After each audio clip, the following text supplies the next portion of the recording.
Live on the internet, it's The Full Nerd. You're live. Podcast about PC building. We're live.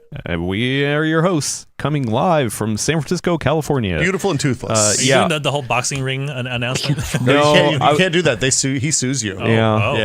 If you say, let's get ready to rumble, and you do it in the voice, the fucking... Oh, sorry. Well, just started. I'm sorry. Cut it. I'm sorry. Just restart. Our sponsorship. Well, how could you do this to I've done us? it We've been so again. good to you. All right, we Oops. started off so good. We got echo. Oh, boy. Oh. And I'm the one ruining the podcast. Wait, echo from Adams. Adam's echoing. Wait, check. Well, that was check. before. Everything's still good? Wait, who said echo? Serena 19? Yeah, all right. Echo. Hello? There's all Testing, sorts testing? of... Let's see if anyone else says it. do you have two If tabs it's one open? person, then it could be a problem. I've done that. I had a stream problem a few weeks ago on Yeah. Twitch, and I was And it was your problem, I'm hearing or it was double somebody audio else's? everywhere I go, and it's because I had the stream open in a different tab. Okay. Because I did that last week. I was about to raise my hand about it, but I'm like, oh wait, nope, I just have it open in another tab. Yep. Well, we're here to debate. We're ready. We're all hopped up and ready, full of caffeine, full of spit and vinegar to debate the best PC hardware of 2024. We will get to it. We're still in the pre-show section, though. I want to bring up. Actually, maybe I should save this for the actual show. No. I'll bring it up now. A couple weeks ago, we talked about a couple things, and as going through some of my boxes, I found the gamer goo. I still have my little jar of gamer goo. Wait, is it expired now? I mean, it was probably expired when they sent it to me. Oh, great. Because it just wasn't good. But it's a teak wood. The teak wood. You should open it up, smell it.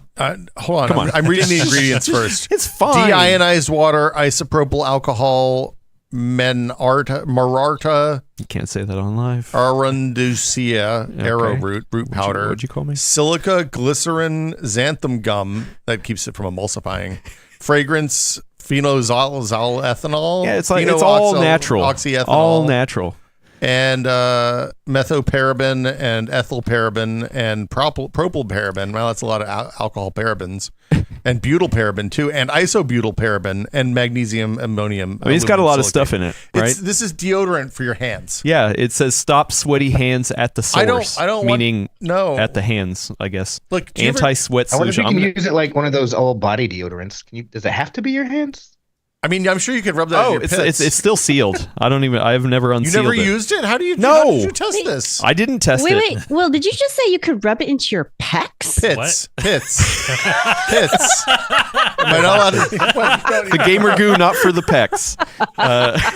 Also not for the pits. It says it's for sweaty hands. PC bodybuilding is what Will's doing right now. I'm just like this cut to me just lifting cases with each hand. I got these workstation cases here. Yeah, somebody's there. Just I got you. I need you to oil me, Adam. Oil me. Oh, wow. Also, We have a very in different terms of gamer things, accessories or something, I also found my Razer Respawn gum. Is that caffeinated? Oh. No, it was not caffeinated. It just had guarine and I don't know, mental focus reaction time. This gum did not taste great when it first came out. How long ago was that? Years. Should I try pre-pandemic. I bet even at the time I would put it in my mouth and it would just like kind of disintegrate, like crumble. Yeah, and it was just like not good. So I bet it's still not good, but it's sealed. Message me if you want a sealed copy of Razer gum or a sealed gamer goo. They don't make these anymore. They don't make these anymore. They don't make these anymore. You could get it on the ground floor. No Deitis. I'm not going to try it. Also, I'm not going to try it during the predictions episode. That could be a mix-in. Yeah. Put a little gamer goo in there. Adam, bring them both to CES and we can do it live from Full Nerd at CES. Oh no! No, they'll confiscate this at TSA. They'll be like, you can't. This is over 8. So you just have to check the bags. You're gonna check cameras. Just check it in the bag. No. Anyway, yeah, fun stuff. And yeah, Canadian Customs would not let that into Canada. Did you ever tell him? I realized. I told him during the podcast last week. He was here. No, but that it was a joke. It wasn't a joke. Would I joke about something like Yeah, Kinder no, eggs you would crossing never, the border? You would never joke Never. about it. Yeah. That the American Customs guy was very congenial, and then he looked at me in the eye. He was like, "You don't have any Kinder eggs, do you?"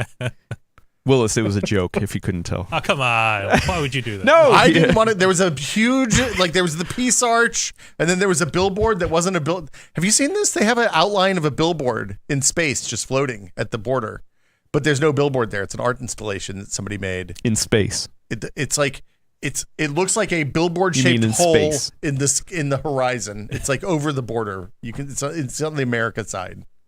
Advertising what? It's not advertising anything. It's art. It's advertising art. Art doesn't need any. It's called Zero Space or something. I can't remember. I looked up the artist. Okay. Billboard Interesting. Well, yeah. hole at Peace. I thought it was the Peace Arch at first. That's an arch for peace between Canada and America after the War of 1812. Oh, yeah. Just in case they're going to go after each other. It's this thing. This is what it looks like. Huh. It looks like a hole where a billboard would be, but there's no billboard.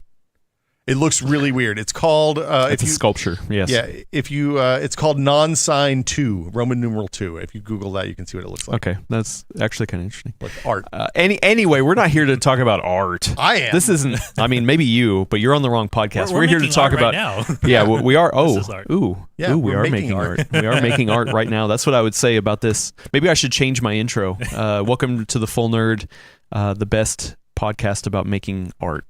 Full Nerd Art Gallery. Yeah, there we go. All right, cool. Are we ready to debate? Are we ready? How the hamsters? Are the hamsters ready to debate? Are we ready to rumble? Are we ready to rumble? No, we can't say that. We can't say that. We're gonna get. We can say Not it. saying it in the You can't voice. go, let's It's get okay. ready to... What? I'm okay. just saying, you can't do the... All right. Michael, what's his name? Michael Bublé. All right. Bublé. Or It's not Michael Bublé. yeah, I was about to say. I was like, what? That would be funny enough. I wish. All right, cool. We ready? Yeah, let's do this. Here we go. In this episode of The Full Nerd, the best PC hardware of 2024.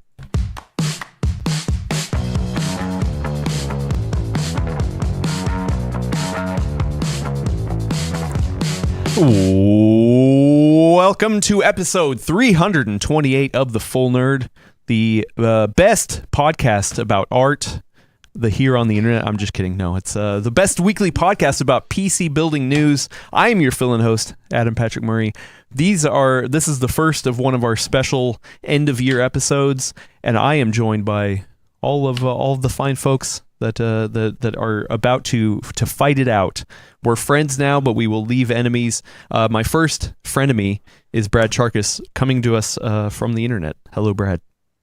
It's a good thing we're frenemies because I'm not here to make friends. I'm here to crown winners. Oh, yeah. Also, it's a good thing that Elena Yee is also coming from the internet and not here to hit me. Hello. Elena. I feel like that's an HR violation. Hey, so it happens. It could happen. It could happen here in the room with me. Will Smith is literally right next to me, within perfect punching distance. I'm here to kick ass and take names, and I'm all out of bubble gum, Adam. I love gum. Yeah, the Razor Respawn gum. Is that what you're talking about? I You're all out of Razor Respawn. Don't worry, I got some. Yeah, I got some for you. Controlling the verticals and horizontals, but not controlling our tempers is Willis Lai.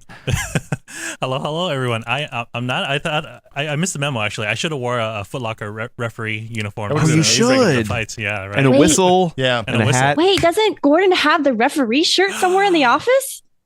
Oh, I forgot we did have that. I don't know where that is Yeah, he here. has that referee shirt. It might be in one of his boxes. All right. Yeah. Oh. Maybe for next year. I forgot about that. Yeah, no, yes.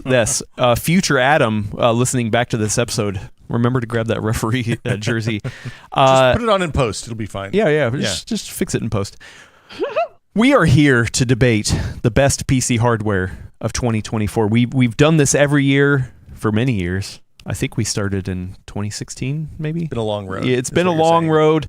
Every year we debate live here on the internet amongst each other what the best PC hardware is in 5 categories that we have, and this is somewhat of a democracy. We're all trying to reach a consensus to what the best PC hardware is. If you couldn't tell, there's 4 of us here on the panel. Mm-hmm. So if there's ever a tie or if there's anything that needs to be swayed, we do have the people in the audience. The people will speak. Wait, you give the people a voice? We give the people a voice. Yeah. Oh, boy. It's great. The people have backed me so many times. The people, much to Brad's displeasure. yeah, the people have pissed off Brad. Brad's so mad at me. Yes, yes, they have. So I love you people, but I hate you people as well. like, what is best? Best is a word that's open to a lot of interpretations. Yeah, It could yeah. mean the bigger bar is better, I think, is the official line that we use here. Yeah. Also, always be testing is another official. Well, line, we've but- always said that. Yeah, Yeah, yeah. Since I was on the second podcast, and you were like, "Hey, welcome to the Full Nerd, the official PC podcast of PC World. Always be testing." I was like, "Oh, Yeah. No, good point. We do kind of have this debate every year of what quantifies best. yeah." And you know what? Guess what? It kind of just depends on each person. We all kind of have different ideas of the best.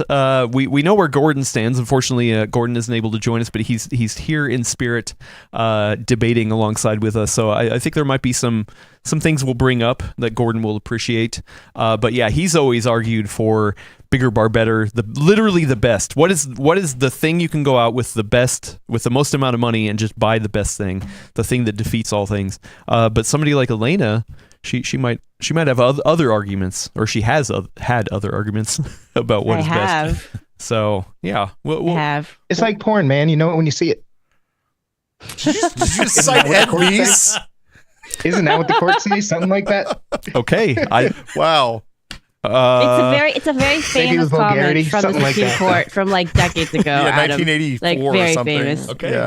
Yeah. I'm Like the 1960s. I don't know how to move off of that, so we're just going to go over the categories. We have 5 categories. If you want to bring up the slide, we've got 5 categories. The Willis is going to bring up on screen here. We have the best CPU of 2024, the best GPU of 2024, which is pretty self-explanatory, the best accessory of 2024, which is actually a pretty broad category. We will talk about it when we get there, but it can mean a lot of things. The best innovation of 2024 and the worst trend of 2024, aka the outrage of the year, brought to you by the official Full Nerd Outrage Pony. Yay. Those are our topics. We're gonna go one by one, and we're gonna debate, and we're gonna have some fun. We're gonna have some fun. I think yeah.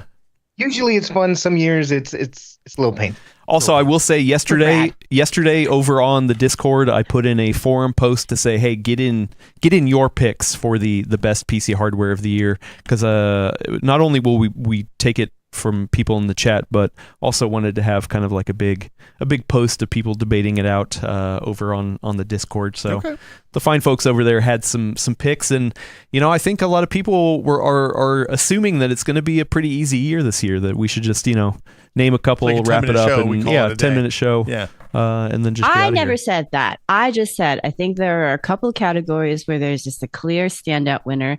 Not anticipating a lot of angry debate, just more of like maybe congenial discussion. Okay, well then let's start at the top. Let's start at CPU. Elena, if it seems so cut and dry, give us the best CPU of 2024. Your pick. 9800 X3D, man. The 9800 X3D? Yeah. 9800 X3D? I got some nods already. Okay. Yeah. Why? I got backup in the chat. The people are behind me already. So and I would say this is overall the top pick in the Discord forum as well. I mean, the 9800 X3D. That's an 8-core CPU, right? Yeah, I did go back and listen to last year's episode. Oh, Will's representing Gordon already. Yeah, and I forgot that we debated for a good hour on this topic because Gordon dug his heels in and said you can't just give the best CPU of the year to an 8-core CPU because 8 is obviously not as big as 16 or 24. And if you're looking at bigger bar better, the Intel 14900KS came out this year, and they fixed it this year too, which I think counts as a product release on its own. Okay. And it's faster in everything. Yeah. Okay. Intel even used it okay. as the benchmark for their GPU release. They didn't use the 285K. They didn't use the 9800X3D. They were like, hey, you know what the best CPU we could test this thing with is? 14900KS. Okay, Okay, here's the thing, though, Will. Here's the thing. Let's go back to this conversation we've had before about what constitutes the best, right? Okay. In one corner, we've got bigger bar is better. That's true. But in another corner, we also have the whole, like, do you actually have any excitement for this? Do you actually feel like it's something that you're going to recommend enthusiastically to everybody? Look, I'm old enough that I don't feel anything anymore. So you're never going to get me there. I'm just saying, like, I mean, I am going to take your suggestion as a joke one because, but if you are, no, I'm serious though, because why would you put forward 1400 900 KS instead of the 285K? That also came out this year. I actually do have the charts here in front of me, and hey, I mean, we didn't test against the KS. We tested against the standard K, just the generic 1400K. Yeah, the garbage K. Yeah, and hey, you know what? The 285 did win some of these bigger bar better charts. Not talking about gaming, but in some of these other, Cinebench single threaded, Cinebench multi-threaded. We're going to skip over Blender. Yeah, Blender's not great. Yeah, Handbrake, it wins there. Yeah. Premiere Pro, it wins there. Yeah.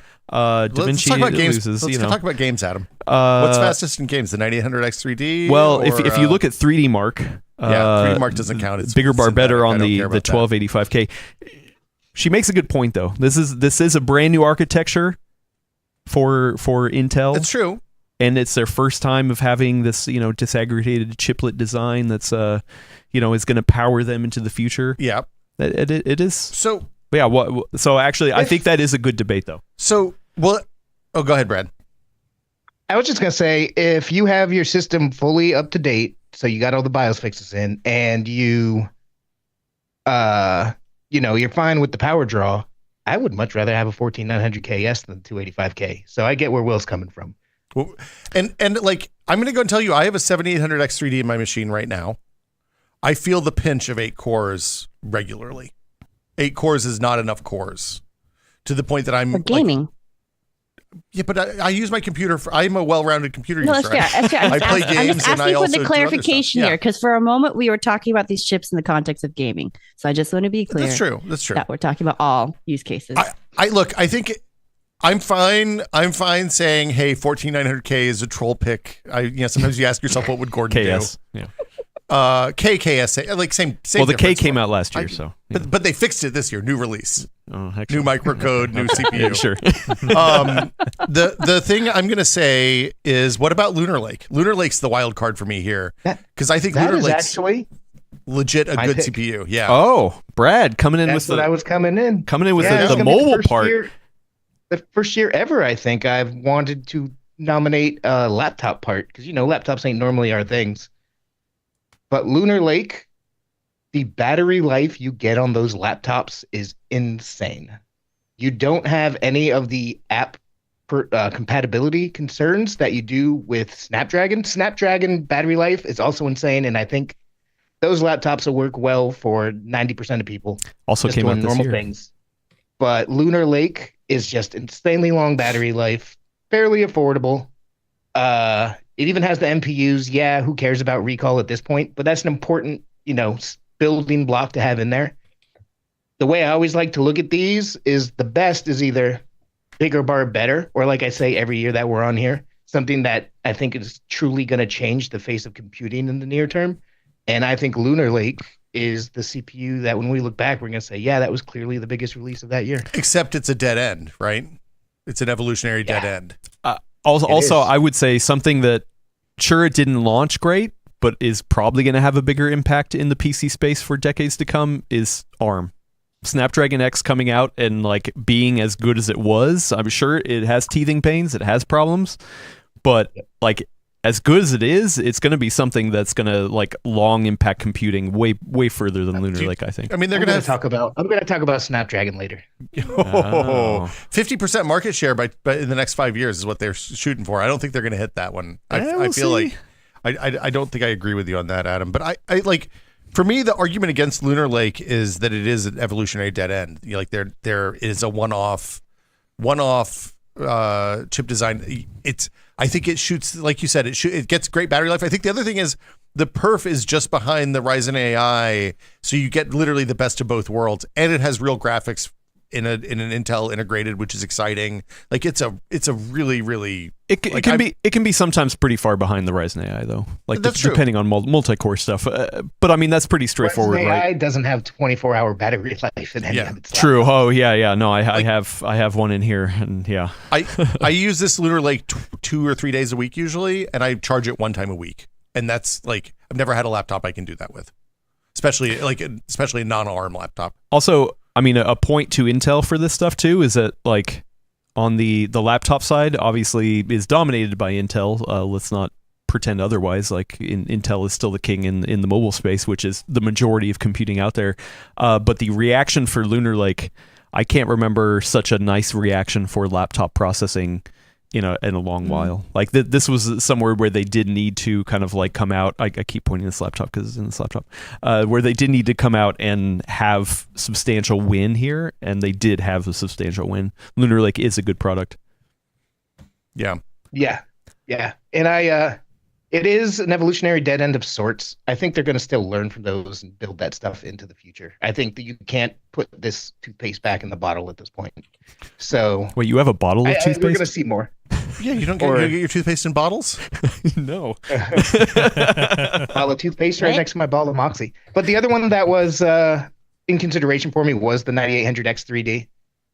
Mostly because they did redesign that cache, and it made such a huge difference to performance in creative apps. So if you're down for 8 cores, then I think this is the first time you can say the 9800X3D is a real all-arounder chip. But again, I kind of feel like what Gordon was saying last year, though. Like we've been nominating X3D 8-core chips for 3 years now. I like the new cache, but I don't feel like it did anything big, new, and different other than not sucking, which is apparently all that's needed to be nominated for the award show this year. Some years it is like that, though, Brad. Some years it is like that. That's how we get things like integrated graphics winning. Oh, come on. Come on. It's not that bad. It's not.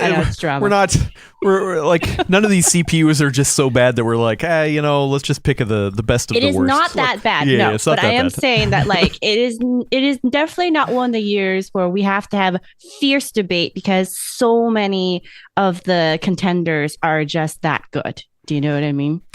I mean, I think this conversation would be different if the dual CCD X3D part had shipped. Like I'm really curious about how the flip chip, the flipped cache connection is going to impact the dual CCD designs more than anything else.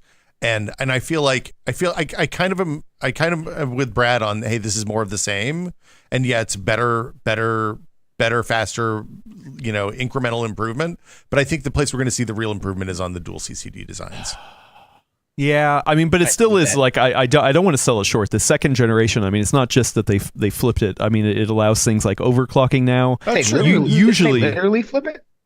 They did literally. They literally flipped where the cache is. Yeah. So yeah, but it's not just that. Like what you get from it is, I mean, you're still getting awesome gaming performance, but what I like is that on the other side, see, I think you're feeling the pinch of 8 cores, but those are also 8 cores that have, a lot of like leash on them because of the way the cache was on the top. Well, and I have hyperthreading at least. True, yeah. Let's not get into that. But now it's not a caveat anymore. Hey, yeah. These are 8 strong cores. Usually the 8 core with non-X3D was still better in content creation, things that needed all those 8 cores, and the Vcache version was the better pick for the gaming, so you kind of had to pick which one you want.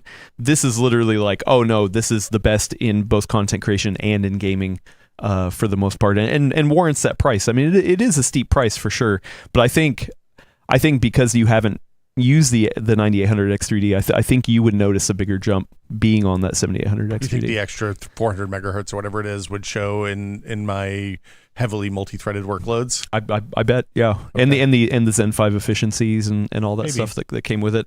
But we're what? Oh, go ahead. Well, I was going to say that I think that both of these would be worthy winners. I think that unlocking, laptops where you can charge it once a week is a much bigger deal than flipping that cache. That's the end of all. That's the bottom line for me. Like it's amazing what Lunar Lake is doing in laptops this year. Yeah. Well, I do want to bring up one last thing that we have not talked about. It's another 8-core part. Oh boy. The AM4 wildcard. Yeah, the 5700X3D, which you can buy on Amazon right now for $200. I put that in the charts. Elena's waking up. Yeah, I put that in the charts when I reviewed the 9800X3D because I was curious, right? The 9800X3D is awesome. But I wanted to spin up an AM4 board and be like, hey, what does an 8-core AM4 board get you, or AM4 part get you? And yes, in content creation, it gets its butt whooped. We all know that. But in gaming, it still hangs. And in some of these games, it actually catches up to the newest Intel hardware that's out there. Arrow Lake. I was just like Rainbow Six Siege here. Look at this. A $200 part can beat the Core Ultra 7 in Rainbow Six Siege. Just like, wow, what you can do with $200 is crazy. Not only that, they're still supporting AM4. I had an interview. I know, it's great. Yeah, I had an interview with Donnie at CES after they announced this, and I was like, what is going on here? And he's like, yeah, hey, people still keep buying it. It's still awesome. And I'm like, yeah, oh man, it can hang in those gaming charts. And I was like, wow. So see, we've interpreted best as best value in the past a couple of times during down years for CPUs or GPUs. Mm-hmm. I think that very well might be the best value part for a lot of people on a budget. But this year, to me, Lunar Lake and the 9800X3D moved the needle in tangible ways that, to me, the 5700X is not worthwhile of best just based on value alone. Yeah, I feel like budget is something you talk about during off years, but we had flagship launches this year on both mobile and desktop, right? Yeah. Once again though, is Lunar Lake flagship enough though, right? Get your AM4 trash off the table. we're still waiting for Arrow Lake H parts. True. Right? Arrow Lake H part is not going to be the same as Lunar Lake. It's not going to last as long.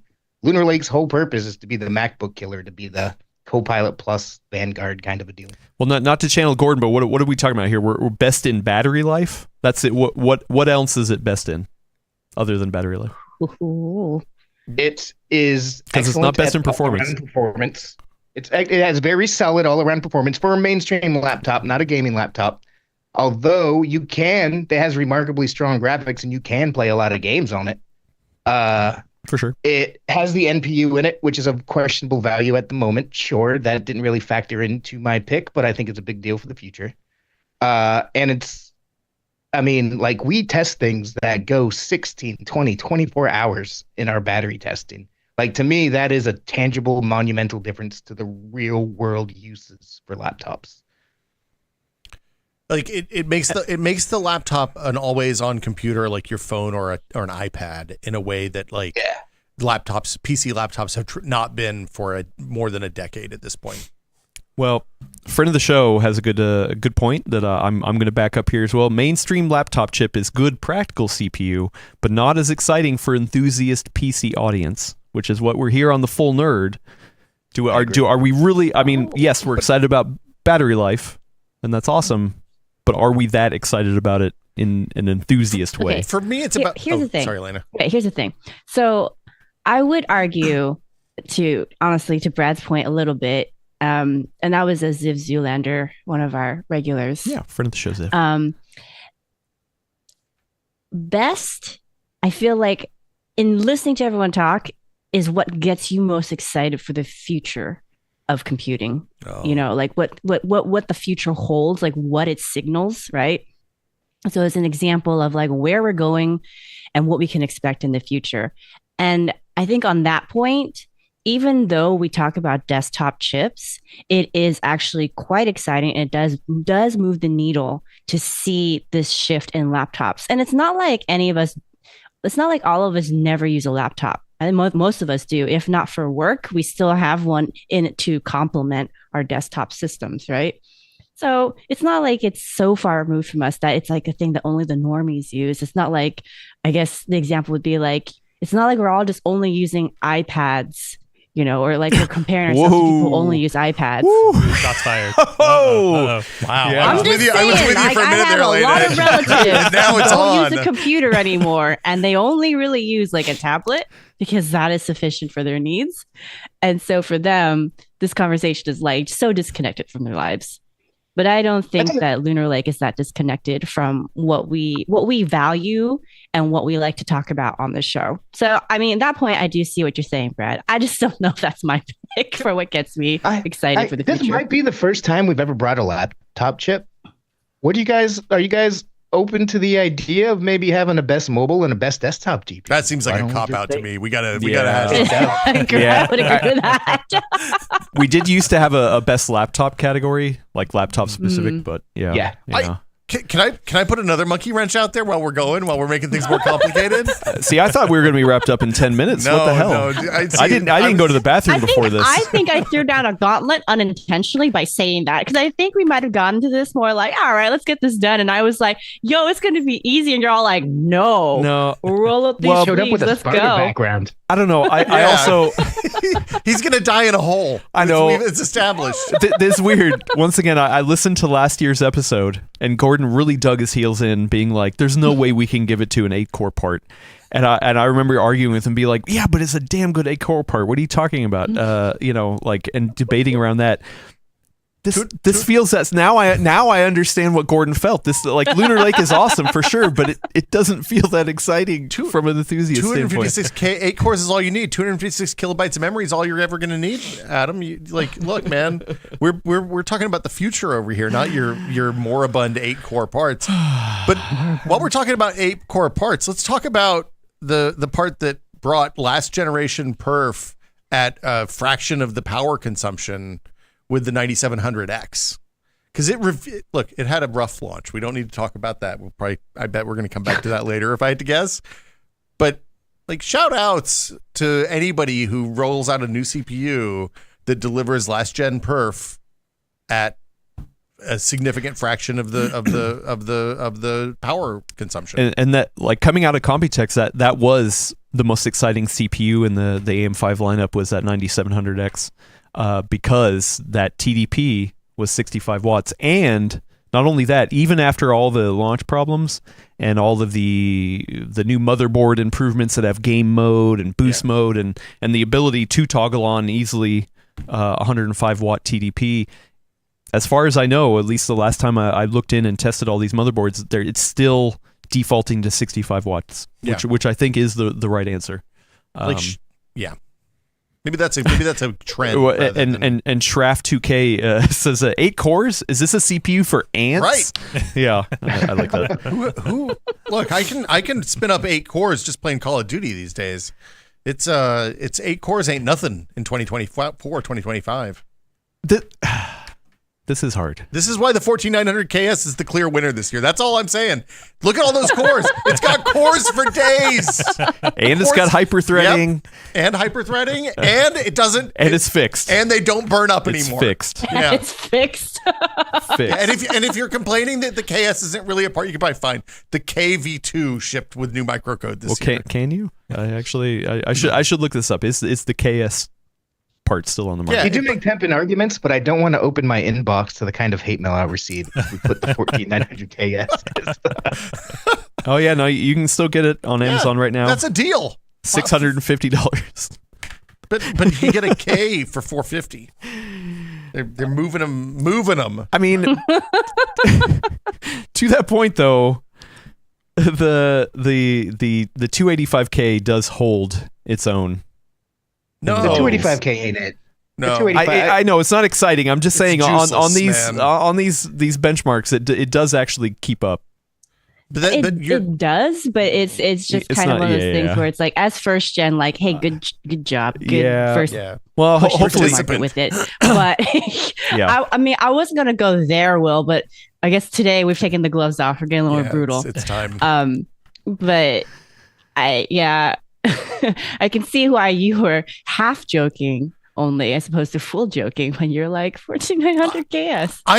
Look, here's the thing. The other thing about 14900 KS, if you're looking at value, is the cost of building a 14900 system at this point is way lower than building a 285K system. Oh, for sure. For sure. Probably comparable to an AM5 system right now, right? Like in terms of motherboard cost and RAM and all that stuff. Yeah, but are you including the cooler?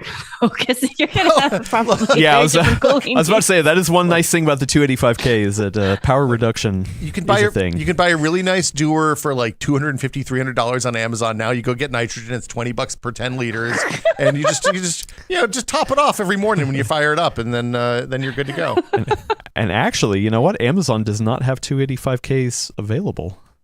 Paper launch. Yeah, paper launch. So let me look over at Newegg. Yeah. Anyway, I can't get behind Arrow Lake. It's maybe if they would and it's horribly overpriced here on Newegg. Wow. Okay. Yeah, that seems too much. I don't think anyone was putting. I know. Arrow Lake as the vote this year. I just think just more of like the contrast, right? Where it's like, is it that exciting to have to nominate something from a previous generation that had problems?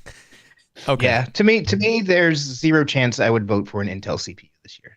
Like, except for Lunar Lake. I was like, wait a second. Desktop. I think Lunar Lake is the best, but if no one else is on board with that, the 9800X 3D and its redesigned cache that makes it performant in creative apps was my close second pick. Technically, Lunar Lake's a TSMC CPU that was designed by Intel, right? And packaged by Intel. Yeah. They had the packaging. Yeah. Well, okay. Well, but I mean, okay. Well, let's break it down. We're talking about realistically. We're talking about the 1400 KS, 9800X 3D, and Lunar Lake. Are those? Is that what we're down to? Look, wait. Hold on. Did Adam even put forth a suggestion? Yeah. What was? Well, I put forth the 5700. Okay, I get. I wasn't sure that was a joke. No. I mean, I literally brought it here. I was surprised testing it. I was like, that CPU still holds up. Chat wants a poll. I like how Elena just out here calling everybody's pick a joke. Yeah, I'm personally attacked. I do want to put a poll again. I'll message it to you, Willis. But I didn't say yours was a joke pick, Brad. Is there? I even backed you up for a moment there. Is there anything else that is in serious contention? Oh, should we put the 9700X on here? I mean, I think here's the thing. I think that the 9800X 3D has, because of its price and the perf you get with the Vcache at a higher power consumption. I think like if we're gonna do best trend, let's talk about reducing the default power consumption of new CPUs. We'll get there. Yeah. But I don't think the 9700X is a contender here. I mean, I'm not trying to speak for Gordon. I know which one Gordon would pick. 1400 KS. Probably. Yeah. Even though he's excited about the Lunar Lake, I feel like he would probably go KS. Is there a fourth one? I don't think there's a fourth one. No, it's between those three. I think Gordon would go Lunar Lake. He loves a laptop. Well, yeah. No, and hey, I mean, Intel was back, baby. Intel was back. I mean, the thing that is the other thing about Lunar Lake is it's a real like, hey, we've gotten stomped for the last 5 years, and now all of a sudden look at us coming out here and it's not even as much about performance and battery, and it's like that they perfectly specced out the market and built a part that slotted in exactly the sweet spot for where I sit as a laptop user, right? Battery, you get good battery, you get good perf. Like it's a nice tight little package. It doesn't get super hot. I've never heard a fan on this thing, which is like I haven't had a laptop in a decade that I haven't heard a fan on. It's nice. Mike Brazone has a good pick, the 14901E, which is the that 14th gen part with no E cores. Yeah, I totally forgot all P cores. Yeah, whoops, all P cores. But that wasn't widely available. I like it. But yeah. I mean the I know where the poll sits, and we kind of already knew coming in where Discord sat on it. I mean, look, gamer's gonna game, right? So is it the best gaming CPU, or is it the best CPU? But that's the thing for me specifically with the 900X 3D is that it's no longer is it just the best gaming CPU. It is also the best 8-core CPU that you can get. But the best 8-core CPU, I think, is inherently the best gaming CPU at this point, because if you have more, if you have grown-up workloads, you need more than 8 cores. Well, but it's still. I mean, the Lunar Lake's an 8-core CPU too, I realize, so it's a little but bit of a fraud argument, but it's mobile. Only 8 cores, no hyper-threading. We're sitting here, we're debating all this stuff. When the 9800X3D came out, and I read Elena's review and watched Adam's video, I just let out a sigh of relief and said, finally. Because CPUs have been such a mess this year. I'm like, at least we're ending on a strong note. This thing comes out, it kicks butt, it takes name, it is all out of bubblegum as well. Like, I love that part. I think they redesigned cache, which is over the top for me. I would also say that I remember when the vanilla 9000 parts launched, a lot of people were then spelling doom for the X3D later. They were like, it's just a 5% increase. That means the X3D parts are going to be boring as well. But then it came out and everyone was like, yep, it's that one. That's the one. Just buy it. And it's still hard to get. It is still hard to get right now. I want to jump in real quick, Brad. Yes, please. That was your review. Give yourself the credit. Oh, hey. All right. Me, I'm awesome. Writing so many reviews he doesn't even remember. This isn't the category, but Maniscar says the 285K is the most underrated CPU of the year. Interesting. Really? Okay. Yeah. There's perks to it. I see it. All right. Well, I can get behind a 9800. I'm not gonna Gordon the place up by digging my heels in about a 14900 KS. I think, look, at the end of the day, The Full Nerd is a podcast about, what is it you say, PC building and PC hardware. Yeah, we're not look, if I could buy a Lunar Lake chip and put it in like a small form factor or a handheld, I would totally do that. But they don't sell them, so this is I would say actually it is hard to get your hands on that many Lunar Lake options right now as well. That's kind of a ding. Is that I've actively been looking for laptops, and I'm like, oh wow, there's not that many models out there, surprisingly. So I'm hoping that one of the things we see is, maybe, I don't want to predict here because that's not the show, but I'm hoping that CS we see some Lunar Lakes in non-laptop form factors, right? I hope we see some handhelds. I hope we see some NUC type boxes. I hope we see some like maybe soldered on ITX boards. If those come out now, it might be a different conversation because then it's something you can build. All right, Eleni, where are you sitting?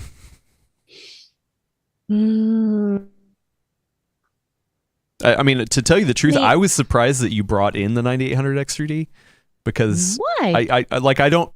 I also don't think it's the best value part.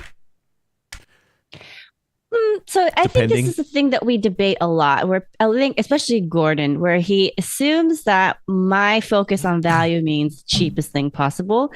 And that is not how I regard value. What I regard as value is, do you get a lot of bang for your buck? Yes, it's always nicer when it is in a lower price tier and you get an extreme amount for a very little. But I still see value in things that give you a lot for what you pay. And I think the 9800 X3D, I wouldn't say it's the most value pick, honestly, but I think you do get a lot of value out of it. So dollar per thread probably beats everything. Yeah, let's bring up the charts. Yeah. I just can't vote for the KS. Sorry, I can't vote for any of that. I'm just saying. I respect the effort, though. So many cores. The try. Yeah. So many. Yeah, cores. You make a compelling argument. Counterpoint: those things were burning up for 6 months. Look, at least it's not the 13900K that was burning up for 18 months. So it's much better than that. Yeah. Progress. Yeah. All right. Where we at? I mean, where we at? We okay with a 9800 X3D? Works for me. Elena? Wow. Elena's pick. She got it. She got her 8-core part. I did. I'll grudgingly give and a actually, thumbs for as much as we tried to argue the 7800 X3D last year and it didn't win. What won last year? The 14900? The 7950 X3D. That was our meet in the middle. Is that the 12 core one? No, that's the 16 core. Okay. Yeah. So that was the top end X3D part. I really wish that had come out this year because I think that one would have been the top this year too. Yeah. No, I think that's going to be the no holds barred winner. We'll see. We will see. Okay. All right. I'm going to call it. Here we go. The best CPU of 2024. Wills is going to bring up the official slide, which is the AMD Ryzen 7 9800X3D. Best CPU of 2024. Okay, that was a lot more debating than I expected. Best 8-core CPU of 2024. If you Best ask me. 8-core CPU. Well, that too. Sure, I'll give it to that. But less than last year, because you said last year we debated for a solid hour. We debated for an hour. Yeah, this was like what, at most 40 minutes, maybe even 35 because of all of the pre-show talk. Yeah. I mean, to tell you the truth, Good job, everybody. I thought there might have been an argument for Snapdragon, but I guess. Did you use a Snapdragon laptop? Really? I did. Yeah. Discord was the only thing that really messed it up for me. I'm going to talk about Snapdragon later. All right. Yeah. Okay. All right. Well, foreshadowing. All right. Okay. Dun, dun, dun. Well, we've done it. CPU is in the bag. Good job. Now, let's talk about the debate. The best GPU. I think this one's going to be easy. Well, Is there going to be a debate? I was trying to actually go over and look at our wall of GPUs over there, and I was like, okay, what did come out this year? So we're really, for desktop parts, we're talking about the Super launch, the GRE in the US, even though it had launched in other places The Golden last year. Rooster edition, you mean? Was it Rooster, Rabbit? Rabbit? What was last year? Rabbit? Rooster? Rabbit. Rabbit. Yeah, okay. Sorry. And then Intel had something recently too, but yeah, we can talk about that later. The 1080 Ti. We're already busy robbing Intel over here. Might as well keep it going. Wow. Well, I'm gonna start off. Yeah, what are you going to put out there? With Gordon's pick from last year, Boy. which is the GeForce RTX 4090.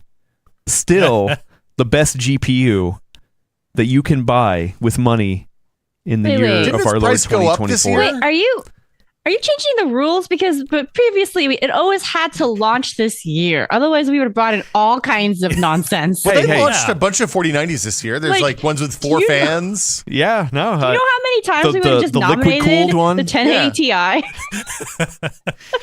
They're still going for $2,500. I got the 1080 Ti for $250. The price on 4090s year. went up this year.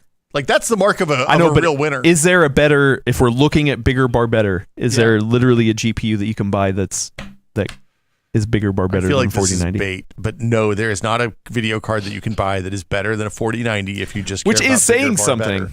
Which is saying something that it's two years running and it's still the best that you can get out there.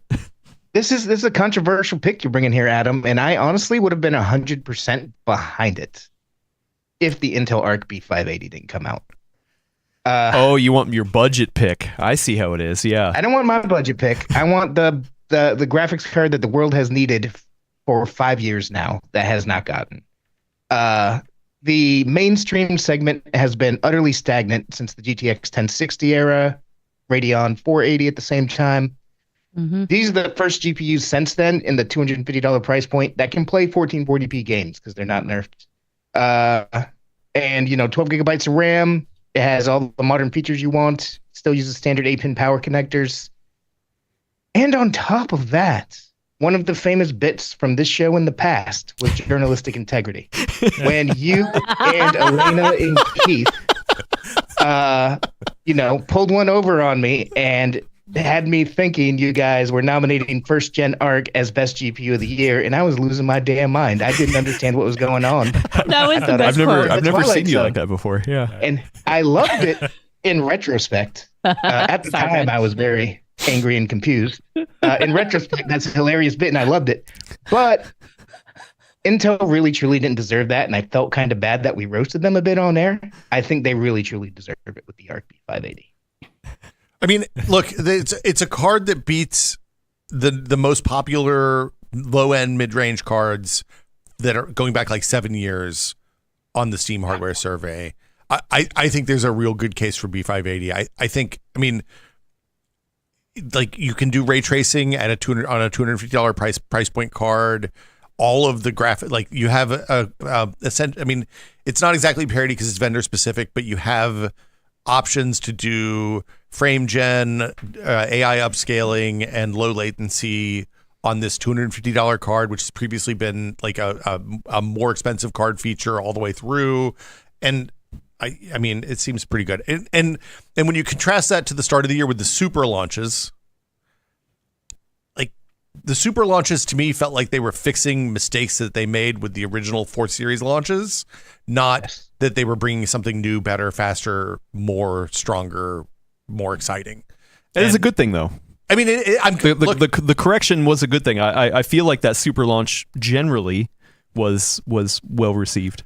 But it doesn't solve the fundamental problem of, hey, we launched a bunch of 8 gig cards on the low end that are going to have problems at 1440p. So they were kind of artificially limiting those kind of expensive 4060 cards to 1080p, which is like when people are transitioning out of 1080p, right? Like that's the market was going in this direction. They chose to hold people back, and that feels bad to me.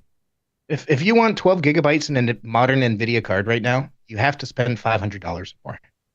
That's insane to me. Well, or 3060. You can still get a 3060. And that's the craziest part of all. Yeah. Is that you have to go back a generation and lose the DLSS 3 stuff in order to get the 1440p frame buffer. Yeah, because you can get a 3060 12 gig right now on Amazon for $290. So that's how they're addressing. How much are the 30? Oh yeah. The 3060 has a slightly bigger frame buffer, but slightly worse performance than the 4060. They were pretty stagnant. And I said in my review that even if NVIDIA dropped the 4060 price to match dollar for dollar with the Arc B580, I would still pick the Arc B580 for all the modern advantages it has. And the 3060 is missing a lot of those. I mean, just to be clear, the B580 still has some caveats, right? Like if you're playing day one games, B580 may not be the best card for you. But if you're loading up the same game every day and playing, as long as it's not Call of Duty, you're probably good. And even if it's Call of Duty, you're probably okay. My other one I was considering was the 4070 Super, which I think was a really, really good card. But I agree with Will. It was a fixing of problems. That probably would have earned my nod if the B580 didn't come out at the end of the year. The other thing about the B580 is it represents a third contender entering the fray, right? For real this time. Like they've been there for a while, but not something if you're serious about playing games, you're gonna spend on. This time, I think we can say, hey, this is a safe card to buy. Also, people talking about a 4090 on a technicality. The 4090D did launch. D what? Dragon? I don't know what the D was. I think it was a China card. Yeah, it was China only, China sure, card, so but it did release in between the time that we had our last best of and this best of. Let me go to Amazon.com. So technically, it was last year. And search for 4090. But it was December 28th. D's so edition. Still between our... Adam. If the B580 didn't come out, I'd have been all over the 4090. I wouldn't have thought of it myself, but I think that's honestly a great pick. You can't buy the now D I'm glad the B580 came out because that would have been a bad precedent. It's a rare time. It's not something that we really use as precedent. Just like, hey man, that's just what the 4090 is this year. This was a pretty meh year for graphics cards in general. Yeah, Super was a correction, a much needed correction. It was good. The GRE was just something interesting. It's a good card. I'm feeling like, is there some other GPU? Was there some other GPU that I'm missing? That's about it. I mean, everyone's waiting. Hopefully CES we see a bunch of new stuff. Can talk about the M4, the GPU in the M4 if you want, but I think it's basically the M3 GPU clocked up and with more cores, so seems boring to me. If Lunar Lake didn't get it and we give it to Apple's graphics, I'm going to throw something. I think it's beyond journalistic integrity at that point. No, we're not getting Apple anything That's a level beyond or below. Yeah. Well, I mean, if Apple made something good, we would give Apple something. That's the way it works. Elena, what was your pick? We haven't really gone around the horn. That's why I said at the beginning of the show, I thought this was going to be a fast, easy show because to me, the standout choice was the B580. I mean, if I wanted to troll Brad, which I wasn't going to do because there was no justification for it this year, I might have said the 8600G, the integrated graphics and an APU again, just to mess with him. But it's not. Like we have a very solid contender for something that moves the needle, I think, in an important way. I mean, yeah, because the only other one that is kind of represented and people are kind of talking about it a little bit here and there is the Radeon 890M, which is their mobile part, which is based off of Strix. Good part, good for handhelds, but that one's just a generational uptick. Like even for me, I can't get that excited. It's good. But Yeah, same here. No complaints about the part, just not nominating it here. all right. Will, did you have anything to bring to the table other than the B580? I mean, I think the 4090 is a fine card as well, but it didn't come out this year, Adam, so it's not eligible, unfortunately. I hate to be a rules follower, but that's me. Thank you, Will. Gotta follow the rules. Okay. All right. Well, I mean, should we just call it then? Is there anything else to say Well, about that was easy. the B580? Yeah. Hilarious. 10 minutes versus like 40. Yeah. I mean, there's just, There was there's only not, like 4 graphics cards releases this year. yeah. I know. I don't know. Of the Super launch, I feel like the 4070 Ti Super was probably the best correction. Even though it was the best correction, it didn't like. If it's going to be the best, you want to feel like you're getting more than you should for the money you're paying for, and that feels like they made it cost what it should have at the price that they had before. Not, hey, you're getting a dope card for less money than it should cost. It's not a 1080 Ti, is what I'm saying. You know. Also, the other good thing about the B580 is that while Alchemist was kind of that was a rocky launch. They corrected it over the months. They definitely did some work to it, but this is like, oh no, this is a serious GPU. This is a serious GPU for serious people. Thanks for the poll, Willis. I think we know who's going to win. But Just to see. Just to see. 250. What you can do for 250 with that GPU is phenomenal. It was crazy to be able to sit down and test that and just be like, wow, okay, this is a serious card.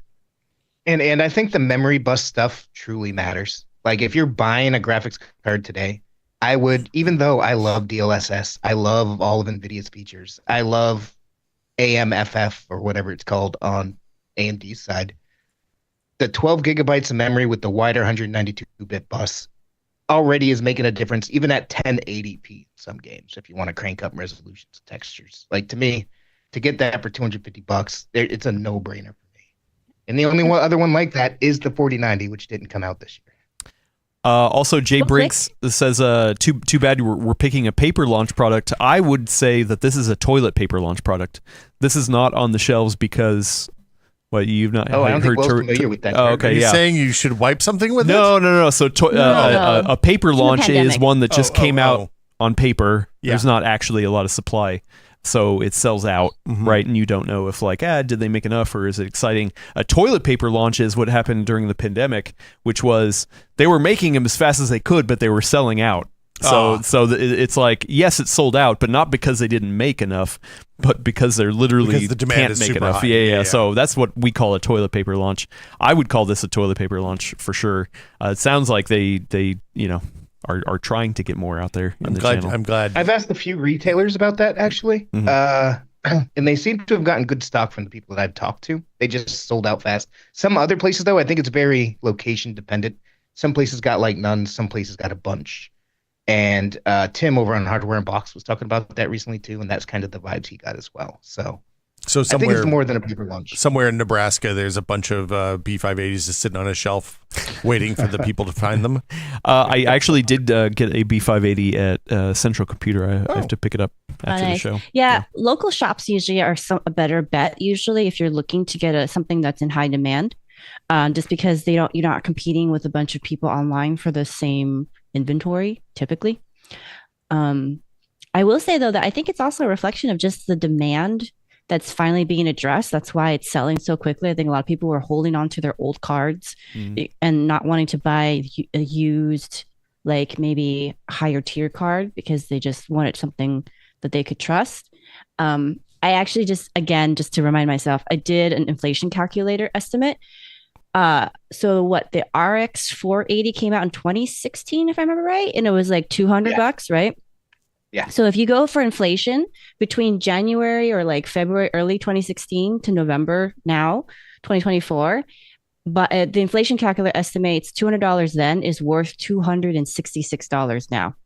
So you're actually getting a card that is actually slightly lower equivalent dollars. In price. So that's pretty darn good, especially as the drought we've had to live through in that space. Well, and to that drought, like the number of people, like as somebody who used to answer Steam forum questions about, hey, why is this game slow?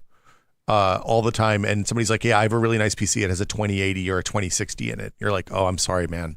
Your 7-year-old video card isn't going to hang in 2023 or 2024. It's good that it's good that this exists for so many people. Like I'm really excited about it. Now the one thing I have to add though is that like we're looking at the limited edition, the pricing of the Intel card. Presumably the AIBs are going to be a little more expensive, right? Actually, no. Yeah, I got, so the one I picked up was the 3-fan cooler ASRock. I can't remember. But yeah, it's big, it's chunky. Yeah, it was only $20 price premium. Oh, for bigger. Yeah, so inflation price. Yeah, so it actually seems to be pretty comparable. I'm not seeing. Oh yes, Steel Legend. That's what it is. Yeah. So it actually doesn't seem to be that bad. I do want to point out there are a couple GPUs that did get released this year that we haven't brought up. The 3050 6GB card. There's a reason we didn't bring it up. I did test that, and also the 7600 XT. Oh. That got released in January after CES. But even people in the chat are saying, for that price, it came out at $330. It just wasn't great value for what you're getting. So now with those little memory buses they kept throwing on the cards this generation, right? That's why I really like what Intel's doing here. All right, cool. Call it. I think we can call it the full nerds pick for the best GPU of 2024 is the Intel Arc B580. Congratulations, Intel. You did it. Look at that. That's insane. And legitimate, too. Legitimately. I never thought it would happen. Like, I didn't think they would be the best GPU, be the best graphics card of the year this year. This is insane. They've done a lot of work. Well, I mean, it's also a testament to NVIDIA delaying Blackwell and AMD not shipping anything this year. Because had Blackwell shipped, probably a very different conversation, right? Yes. Exactly. Or RDNA 4 could have been curious. Yeah. So, yeah. So they squeaked in. Mean, though. We're like, yay, and the wheels like not really count for anything. Well, I'm just saying, it's a good point. It's a good point. No. It's a damn good card, but once again, we didn't have a lot of cards to pick from this year, so that is just the truth. Mean, I know it was just funny, but we're all like, yay, and it was like, hold on a second. Let's not get ahead of ourselves, from people. this. Yeah. So negative, Nancy. Look, it's nice that y'all are having fun with your little $250 card, but real video cards cost 10 times that, Elena. That's what I'm saying. Exactly. 4090T got robbed. And actually, Willis, people in the chat did notice you did not put the 4090 as an option in the poll. And, so I'm gonna. No, I was gonna put the 1080. 1080 Ti. I did buy one for $250. You were like, hey, do you have a 1080 Ti that you can bring in just 2 weeks ago? It's in that kind of demand. Yeah. And also, Prince of Florence says Tap should visit next time on the podcast and accept the award. We've talked about actually making awards, but I have a laser cutter. I can etch stuff if you want. Oh, we should do that, huh? No, I want to do that for the Hall of Fame. I've always wanted to have like a Hall of Fame plaque. Anyway, let's keep moving on. We've got 3 more categories. Those were the 2 big ones, the big component debates. Everything's easy from here on out, right? Everything's easy from here on out. It's pretty straightforward. Next up on the categories is best accessory. So this one is kind of a culmination of a lot of things. We're playing fast and loose with accessory. Mm-hmm. You would usually think accessory is like mouse, keyboard, things like that, but actually we the way we're having it here is that it's going to be a lot more broad. So monitor won last year. I would even take an argument for a case because we don't have that anymore. I look at this as anything but CPU and GPU hardware-wise. Yeah. So it could be internal components, external components, and actually 2 years ago the Steam Deck won because it's clearly an accessory. And most of the time it's somebody who has a gaming PC, but then also has one on its own. So yeah. All right, best accessory. We used to have separate categories for cases and monitors and stuff, and it just took way too long. Yeah. So we're rounding it into here. Last year was that Xeneon Flex, the crazy OLED monitor from Corsair. Yeah, that's a weird monitor. So it's awesome. Yeah, that one won.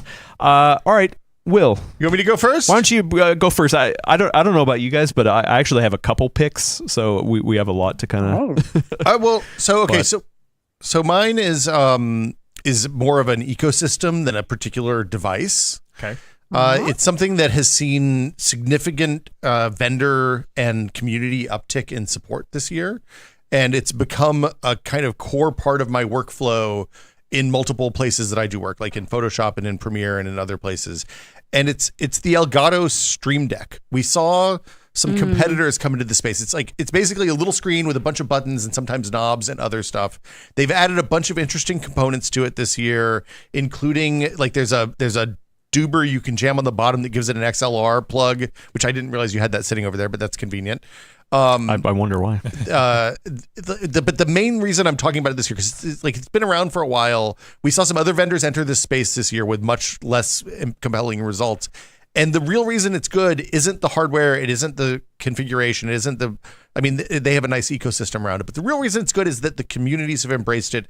And there's a buttload of plugins for it now for almost everything that you can imagine.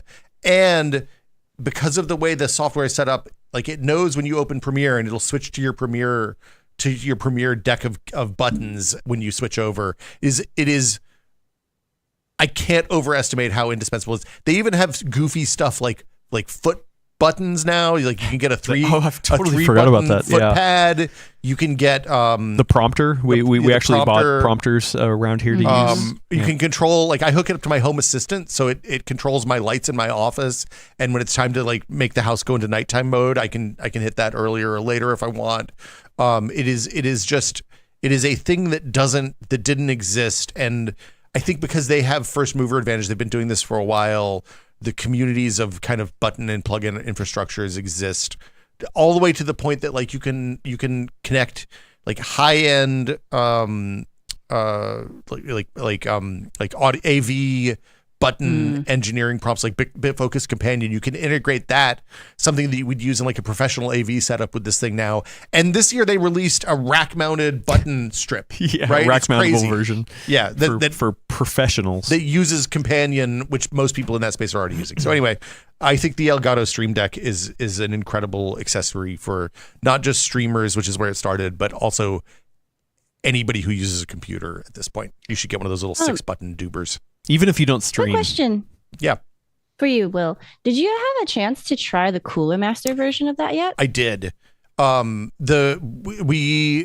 handed it to me. We looked at it for review, and we ended up we were waiting until they have the V2 of the software, because the V1 was limited to the point that it wasn't worth considering. Like it's good hardware. It's just the software is not cut up yet. Like they're doing interesting thing with knobs and buttons and sliders and stuff like that.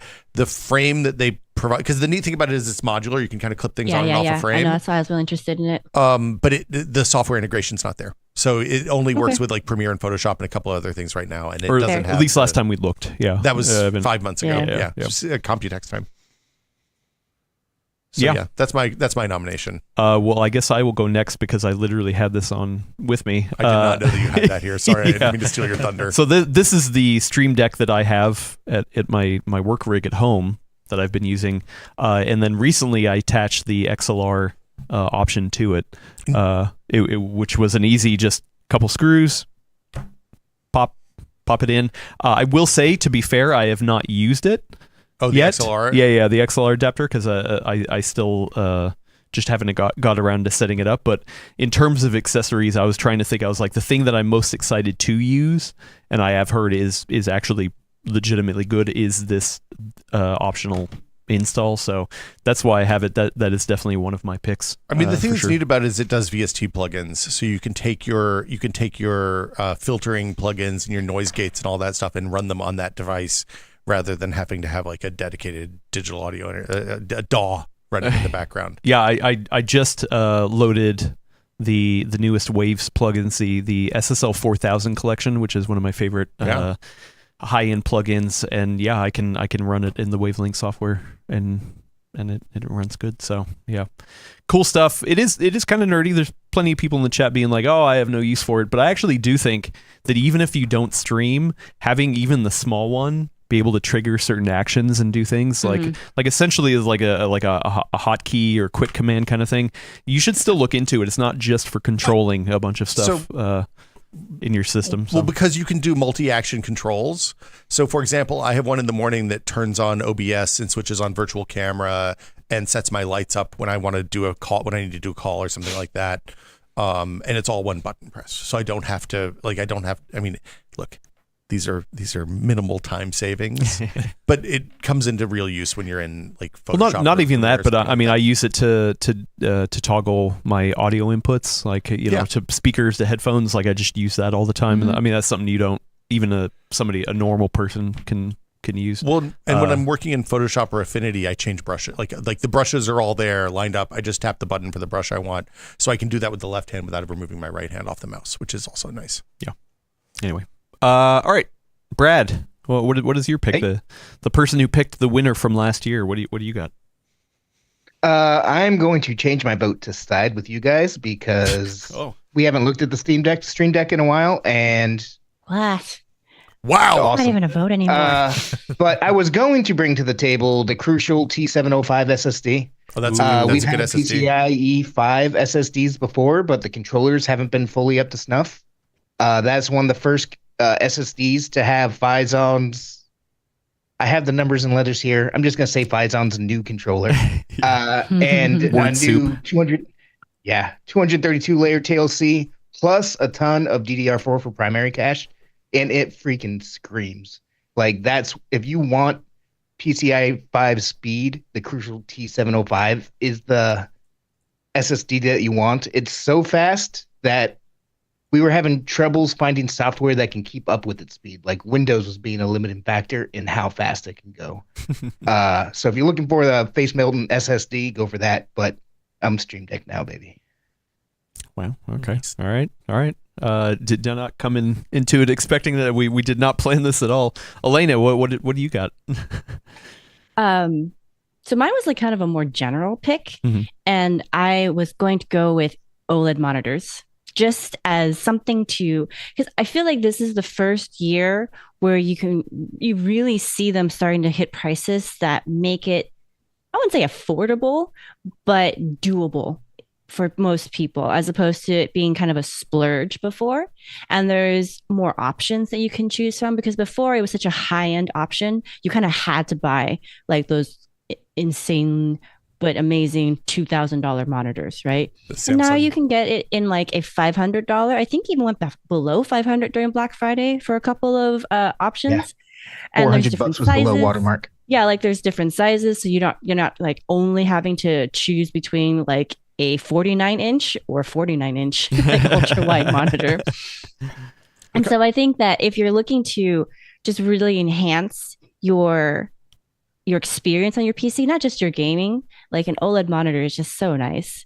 Like I bought my monitor pretty recently, and as Brad has said numerous times on the show before, that like you don't really replace your monitor that often. It's kind of like buying a refrigerator. You just run it until it dies.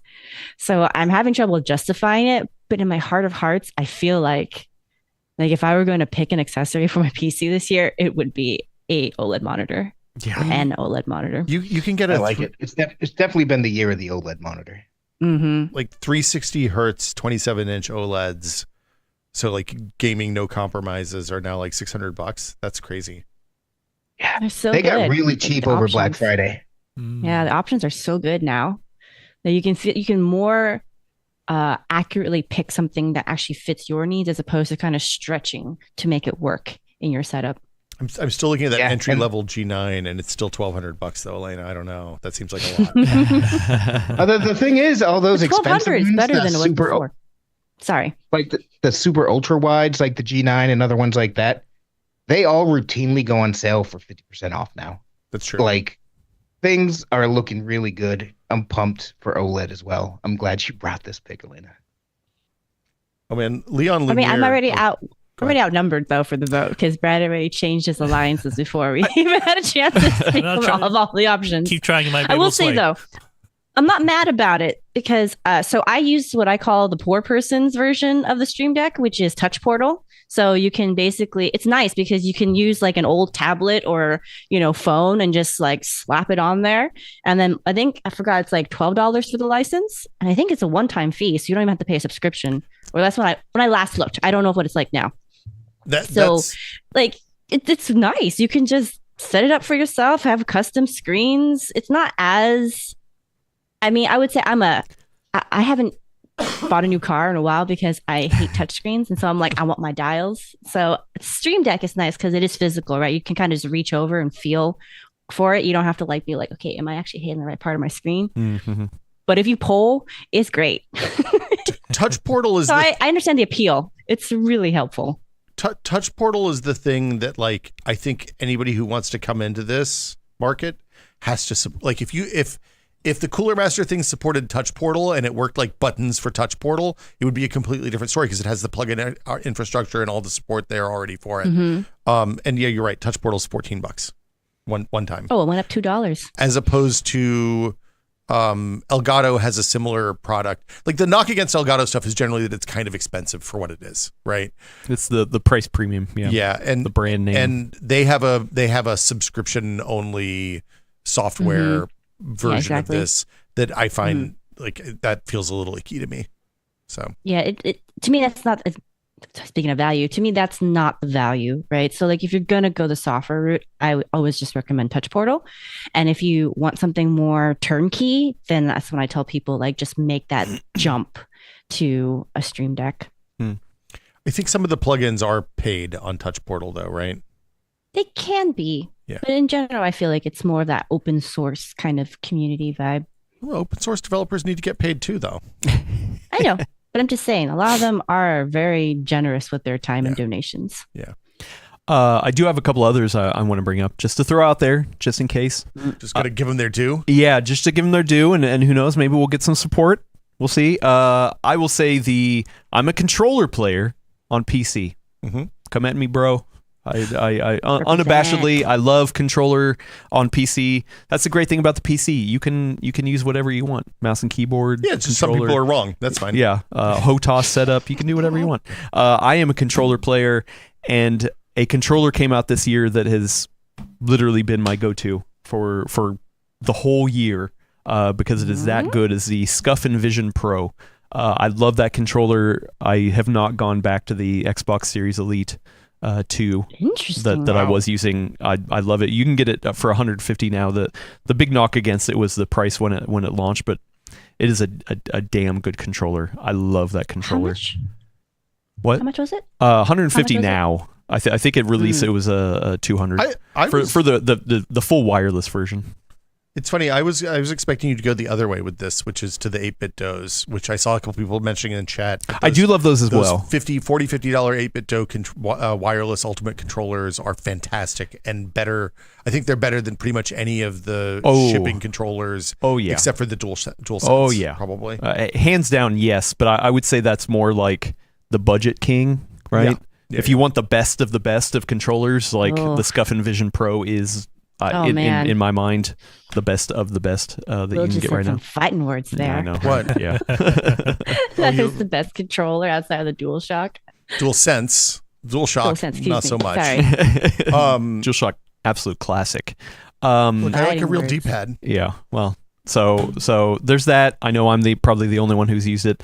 For cases, the case that kind of surprised me this year was the Fractal Era 2.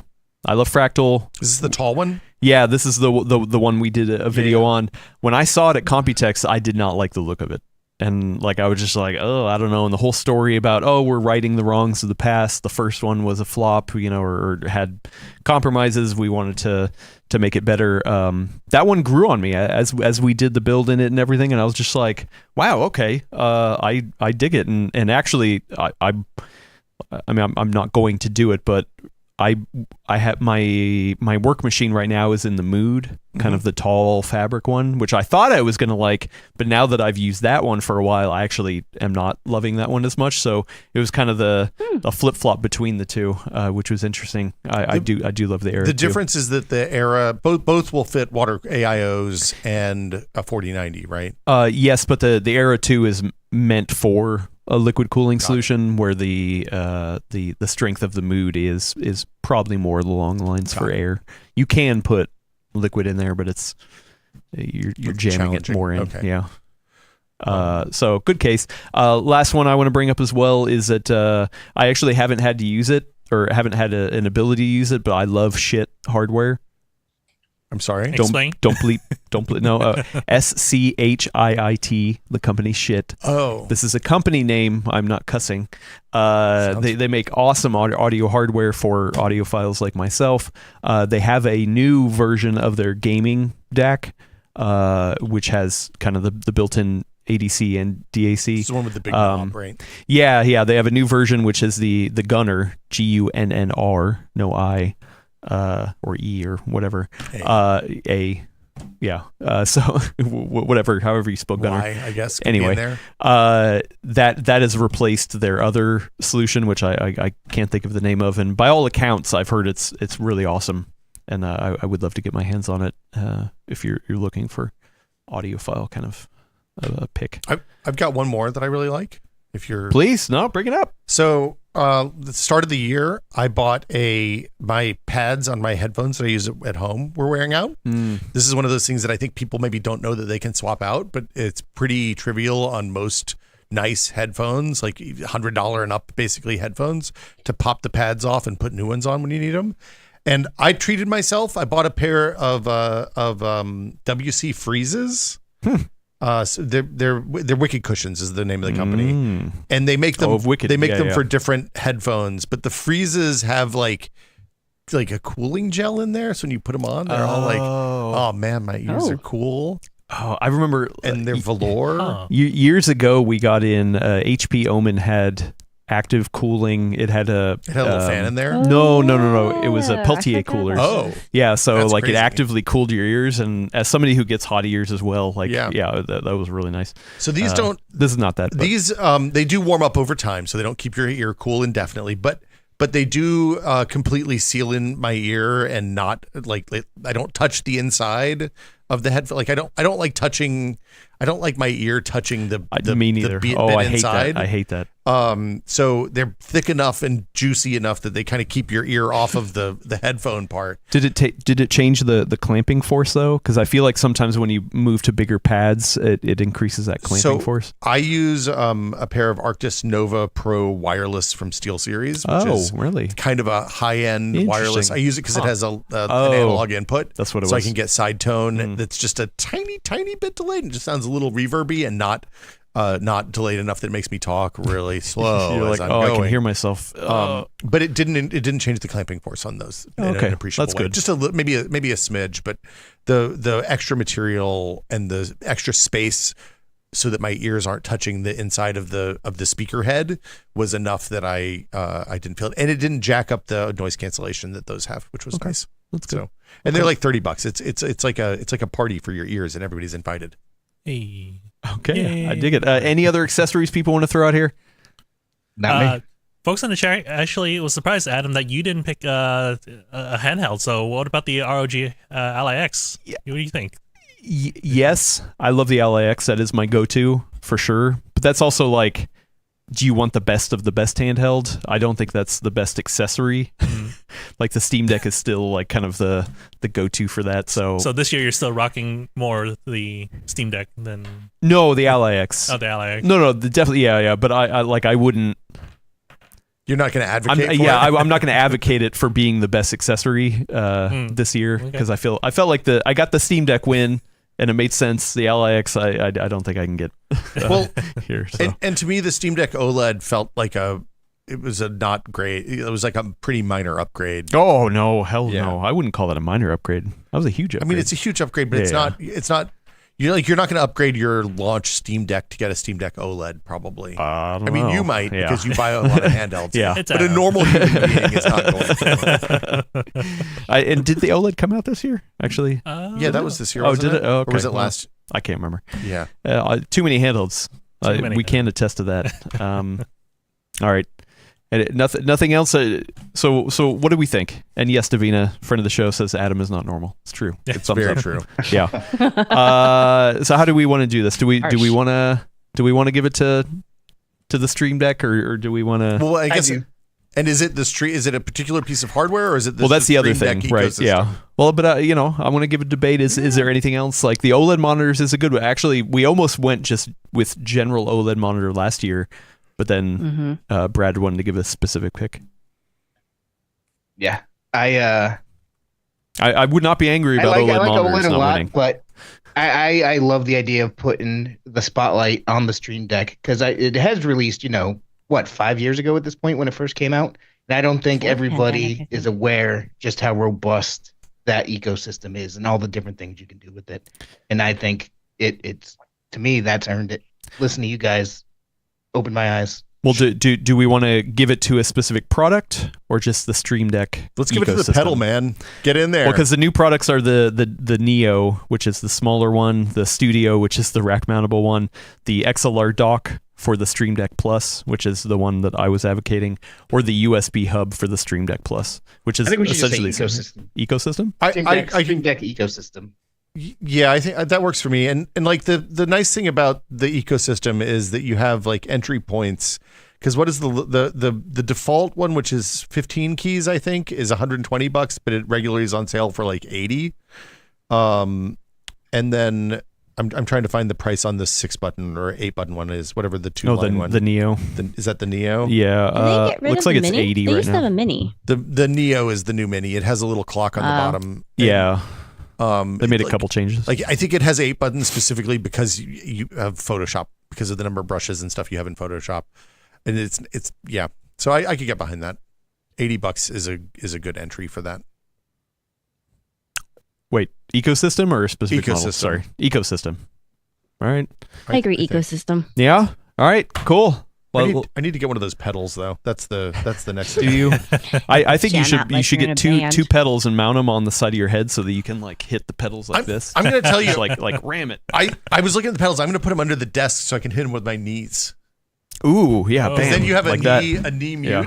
That would be A so knee nice. mute. It'd be- ow, my knee already hurts. Don't from hurt that. your knee. Okay. Those So- don't grow back. Then we're gonna call it here.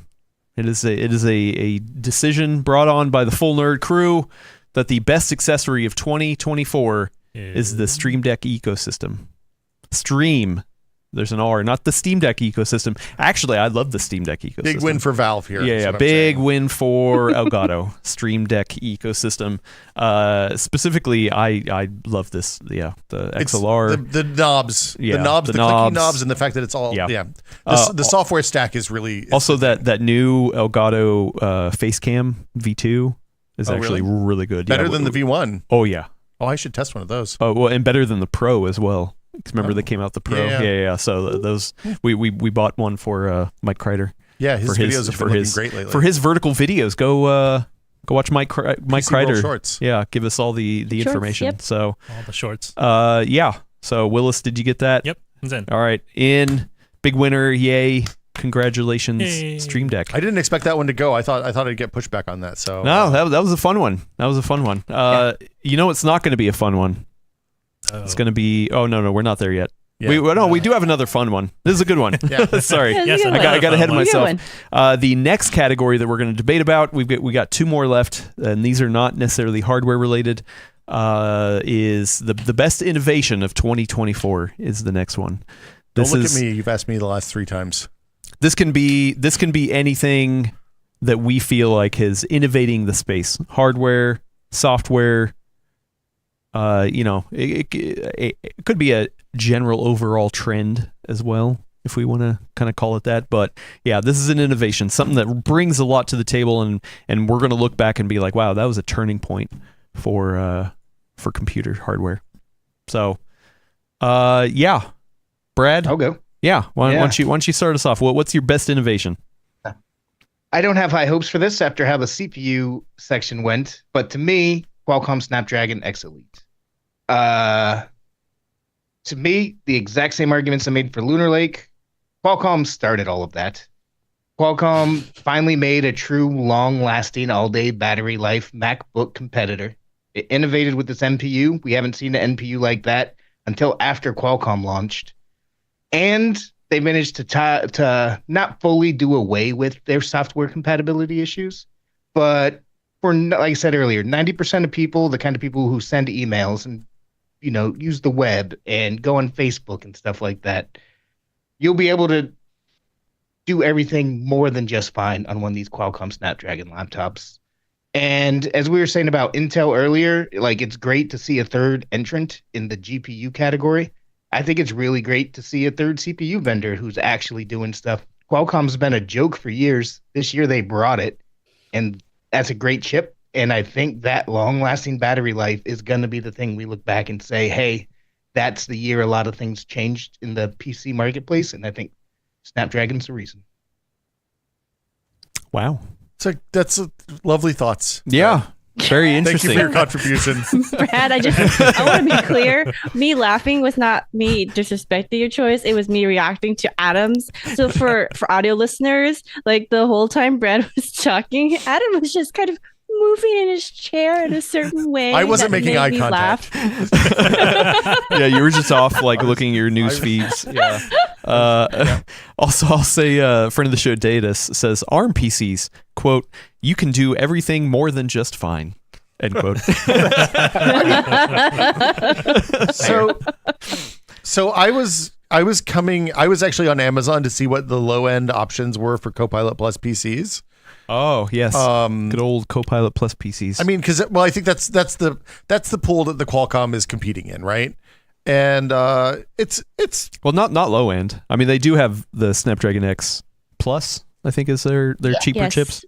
But I'm just saying, like Copilot Plus PCs, the Snapdragon is the first CPU that supported the Microsoft's nascent spec, Centrino 2, as I like to think of it, and like they're good budget options in that Copilot Plus pool, I guess.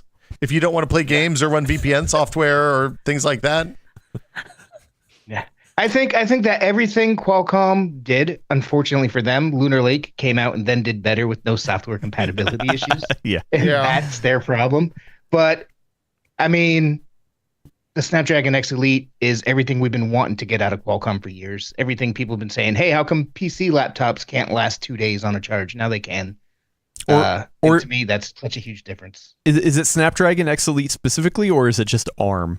That ARM's, the innovation is brought on by ARM. This is all about Qualcomm and Snapdragon. Okay. It's them and their cores. They're the only ARM vendor on PCs right now. So here's the thing, though, Brad. Like, genuine question for you.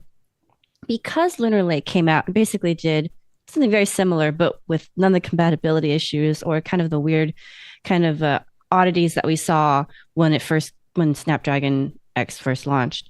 It sounds like to me what you're thinking as innovation is just having a third player in the space, not necessarily what's being put on the table.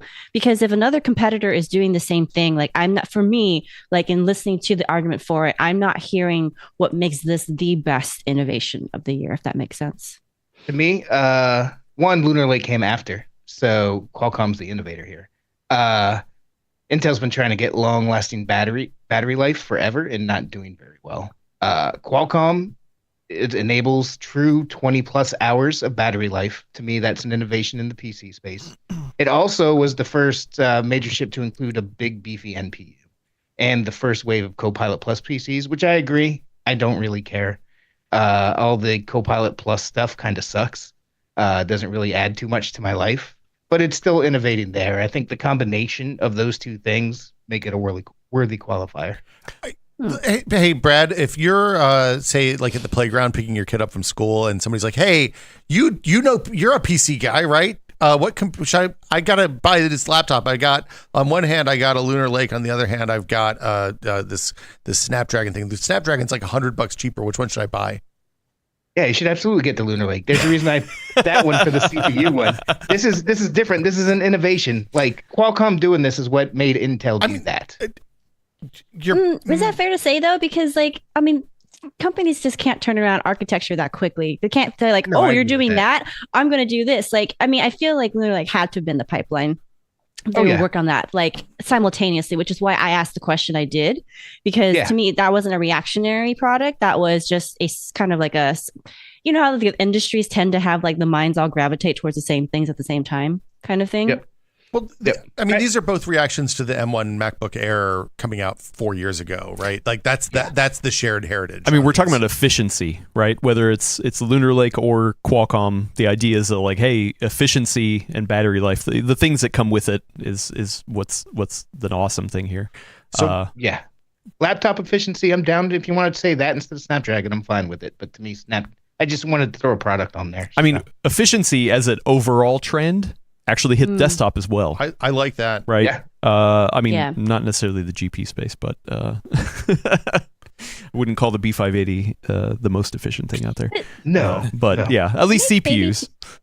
Maybe to put on my Gordon hat just a little bit. Please. Like, is efficiency really an innovation? Like, is it actually tied? Like, I can see why Brad would have chosen a product, right? Because you kind of need True. something that embodies how it's pushing it forward, not just that it's returning to efficiency, right? Because that's kind of what it's. So, I mean, I don't know. I want to award efficiency though, because obviously you have to be doing some innovative stuff to get back to that. So you could argue for that way. I mean, But I'm just saying, like, I don't know if it really resonates as strongly to me in terms of just like efficiency isn't innovation. I'm gonna say I kind of agree with Elena because like I have that 7800 X3D in my machine at home now. I was playing games this weekend. It's cold and wet here in San Francisco right I now. thought you were going to say the CPU is cold and wet. I was like, oh my god, like, what are you What doing to your did you do? CPU, man? You're No, I'm not just supposed to saying- run it like that. I'm saying all this efficiency is making my office colder, and I don't like that. I'm against Good point. it. Yeah. I miss You can't I miss turn- the 13900K. Yeah. It's the first time that's why he happened. wants the 14900 KS. Yeah. That's why it's clearly the CPU of the year. It's winter. Yeah, He's been influenced by environmental factors. winter's coming. Or winter's coming, rather. I don't know. I'm excited about efficiency. We have talked about it not only in the laptop and desktop spaces. Like, oh wow, efficiency is back. Like I think it's exciting enough to warrant. And I think it really has been going the opposite direction for a while now. Like, obviously, all the Intel Rocket League stuff, like, that's the opposite. But then also, if you look at graphics cards and stuff, if you look at everything, like, the 4090 is a big, huge, honking beast of a GPU. Down lower in the stack, they get more efficient, but it's just like, I feel like we've indexed towards power the last few years, and we've Juicing been it. suffering in everyday use for it. Not arguing against it as a concept. I would just say that Yeah. if we were to vote on this as something we want to enshrine for the year, I personally would call it the best trend of the year, not necessarily the best innovation of the year. Personally, I see that Okay. word Okay. distinction. Yes. And if we're doing trend, I would say the best trend is that new competitors enter the fray. Because we have Intel coming into the GPU market, we have Qualcomm coming into the Snapdragon market. I mean, to the CPU market. That's the thing I can get. That's a Fair. place I can get behind. But if we're talking about innovations, $500 you're Mac coming. Mini M4. It's a little tiny personal computer. oh, it's It's so $500. innovative. Oh, Tim Cook is The so buttons on the innovative. bottom. If there's Will's one thing that Will's Apple just trying loves to do get is Apple innovate. into the Yeah. show Yeah, look at somehow. New competitor entering the fray. I think what is that game? Where you trying to spot the imposter? Werewolf? No, Among Us. Among Us. Thank you. Among Yeah, Us. you're the imposter. You're here trying to bring all this Apple talk into this full nerd podcast. Also, Apple is not known for innovation. I'm just saying. The Mac Mini is dope. Yeah. Yeah, that's a neat little Mini has computer, a lot of man. good things. I got plenty of other things that are dope in my life. That was the Why are you looking at me? statement I've ever heard from Adam. Wow. Wow. For a long time, I thought Adam was Canadian, but not anymore. It's $600. Sorry, not $500. I don't. Yeah, get that mixed up. liar. I've got a real nomination. Please, thank you. What about SteamOS running on non-Steam Deck devices? Yes, actually, that was something that somebody said in the Discord. It was written on my list. No, so Bazite was. I do want to call out. Bazite- well, I mean- I know Bazite's a part of it, but Generally, like Casolas. making Friend it of the easy for people who play games to ditch Windows conceptually is fantastic. I think it's a good change. I think as we come up on the Intel 2025 deadline for Windows 10, and people are looking at it and thinking, do I want to continue running Windows as a service, or do I want to make 2025 the year of Linux?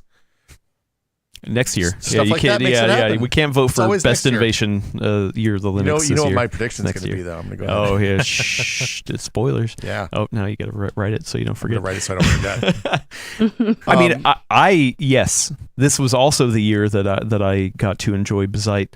So essentially a Steam OS, and I can see a potential future where this innovates the game, not only in handhelds, but in set-top boxes. I mean, there's rumors maybe Valve will come out with their own console, right, kind of thing.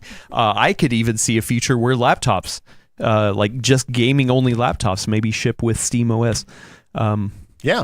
I mean, the official version that maybe will come out later, but it's not out this year. But like, in the meantime, enthusiasts and people who build their own computers and like to be full nerds, as it were, have Bazite, and Bazite is fantastic. And Bazite is, I think it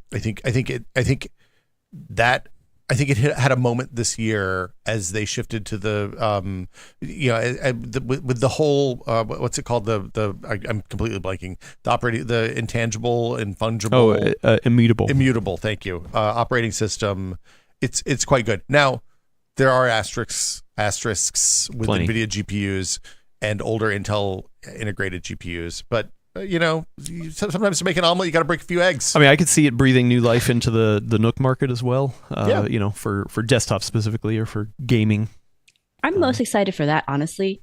The idea of being able to make, like, as you said, a set-top box that, and if things keep trending the way they seem to be with integrated graphics, you might actually be able to put together a very powerful little baby PC console that way, which I think is pretty cool. Yeah. And it is a legit thing to target. Like, like in terms of like, oh, hey, do you want something that's console-like, that is easy to set up, easy to configure, whether it's on a handheld or a set-top box or a laptop? It could be there. That's the innovation on Steam Deck, right? Is that it turned PC gaming into a thing that is approachable by anybody, and that's you can't overstate how cool that is. Yeah. Okay. All right. It's not a bad pick. Brad, what do you got? No, Qualcomm Snapdragon. Oh yeah, that was yours. Elena, I'm sorry. Sorry, I'm just typing a note to myself for next year. Note to self. Note to self. Note to self. Yeah. So what do you pick for best innovation? So for innovation, I kind of thought about a couple of things, because we've talked about like CU DIMMs and like other more technical things earlier this year on the show. But I feel like when we have these shows, we talk about things that get us really excited. And so for me, emotionally, I don't have that kind of connection to it. I think if Gordon were here, he probably would be promoting something in that space. I wish I could do him justice, but I'm not going to even try because I don't think I would even get close. So for me, I was thinking more about it in terms of trends. And so I actually was thinking along that line of efficiency as a trend that I really like to see. But for innovation, I don't know if there's anything that for me this year that really stood out as like, yes, that is exactly what I want to see for the industry and how it moves forward. So in other words, gentlemen, my vote is very flexible this year. Oh, you're the one who can be bought. Right, you throw the right money at Elena, the right socks, and she'll bend your way. Right. Yeah. Someone tried to bribe me with socks on the Discord the other day. Look at that. Can be bought. Whoa, Journalistic you talking about integrity. Sure, come I on, didn't say I accepted it. I just said somebody tried. Brad. Yeah, sorry. You need to clamp down on this action. Okay, all right. I like it. I do want to bring up one that I feel like Gordon was very excited about this year and might bring up. Once again, not trying to speak for him. But Thunderbolt Share was something he tested earlier, and he actually did really like what it brought to the table. What does Very Thunderbolt niche. Share do? So it's a new protocol that you can use to communicate between two Thunderbolt devices, whether it's plug a laptop into a laptop and transfer files or other things like that. I don't remember all the details, but he was very excited about it. So I want to call it out here. The other thing, so my pick specifically is Cam 2, because this is something that we saw, Cam 2 on the desktop. So this is something we saw at Computex. A lot of motherboard manufacturers had some sort of Cam 2 prototype available, or I shouldn't say a lot. There was 3 specifically that I saw. MSI, Asus, and ASRock had this kind of stuff. This has not come to market. It is very much just kind of a future-looking idea. Hey, what if we brought Cam 2 modules to the desktop? And I went down. I made a video kind of asking each of the companies and talking about what they were telling me would be the benefits of Cam 2 on the desktop specifically, because that's more of a laptop and small I don't mean small form factor is in computers. I just mean small form factor devices. Small devices. Yeah. And one of the biggest ones for me was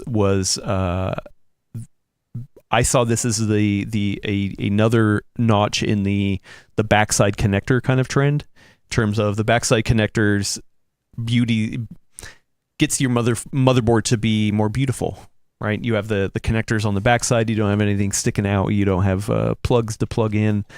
So one of the benefits there is to the beautification of desktops. And Cam 2 is right along those same lines. It lays flat.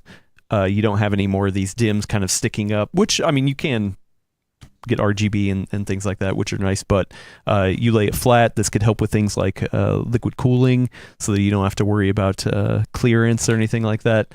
That was definitely one of those innovative things where I don't think it's going to change anything. I think it's more like a kind of a step in the trend of beautification. So I'm not going to say this is like a hardcore innovation that I'm excited about, but I was definitely excited about it. And going into CES, I'm definitely going to ask a lot of these companies, what's up and see if there's any more. That is a pretty hardcore innovation, though. Like, it took a lot of engineering for that to happen. There's a reason you don't see new RAM, standards pop up every day.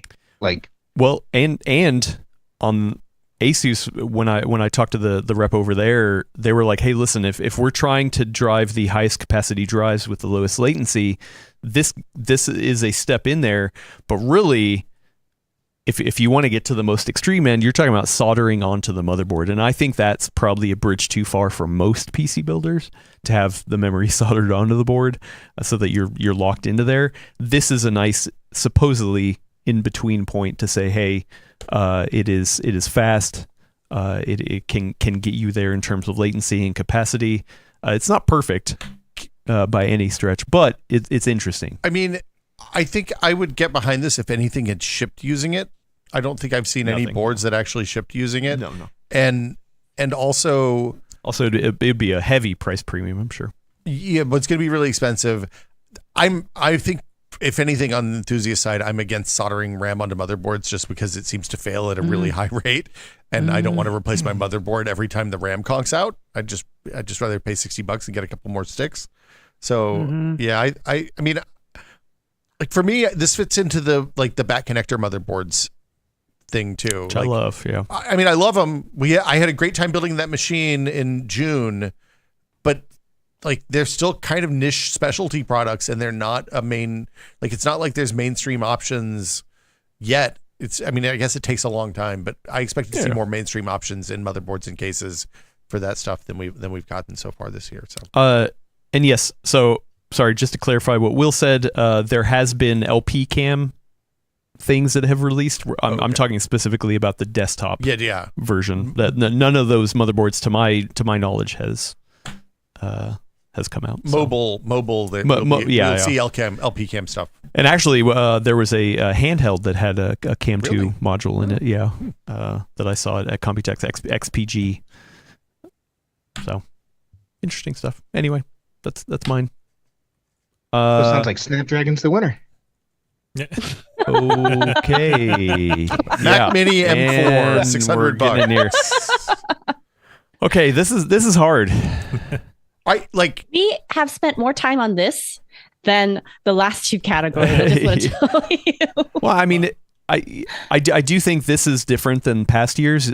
Usually past years, I feel like there is an innovation we're excited about. Last year, the Roar Airjet was an innovation that we were excited about. That was cool. For sure. Only released in one product, obviously. So whatever. I don't think like releasability is kind of a major thing for this category. But I'm trying to think of what Elena was saying, the difference between innovation and trend, because we could rename this to best trend, not necessarily innovation. If we want to stick with innovation, though, I think I would narrow it, and I would get on board with what Brad suggested towards the beginning of the conversation, or this section of the conversation, which is battery efficiency in laptops. Because I think that is an innovation on the PC side. We have not really seen this before, as Will also pointed out. Like historically, that's just not been. Like I remember when I started PCWorld, 8 years ago at this point. we were so excited for 10 hours of battery life on a standard mainstream laptop. So we've made a lot of strides in that time. And I think that is kind of more of an innovation than a trend. But I mean, did the PC innovate that, or did Apple innovate that, and then the PC chased it and eventually, side innovated their own innovations on top of the Mac innovations? Well, Don't answer that. Don't answer that. We're not voting for the Mac Mini. Yeah, don't answer that. No. It's a joke. I'm just He's He's like Gordon, just fishing. Is it an innovation if the entire PC space is just chasing that something another vendor outside the space did 5 years ago? But here's the thing, though. I would argue too, though, Will, that you could argue that, but I would also argue if something was not possible in a space before and it becomes possible, is that not still an innovation? You mean like running games on Linux? What is good? All your talking points. I really, really like the Bazite call out.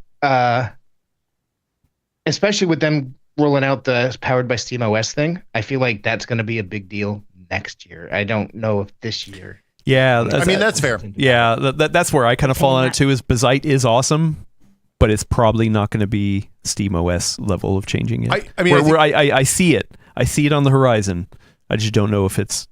They're not super defensible in the business terms. Yeah. I mean, here's the thing. I think if you look at the Ryzen launch, the Ryzen 9000 series launch, and Qualcomm and Lunar Lake and Ryzen AI, like I can 100% get behind power efficiency matters, right? Like power efficiency matters. Soup to nuts, top to bottom. Everybody except for NVIDIA cares about power efficiency.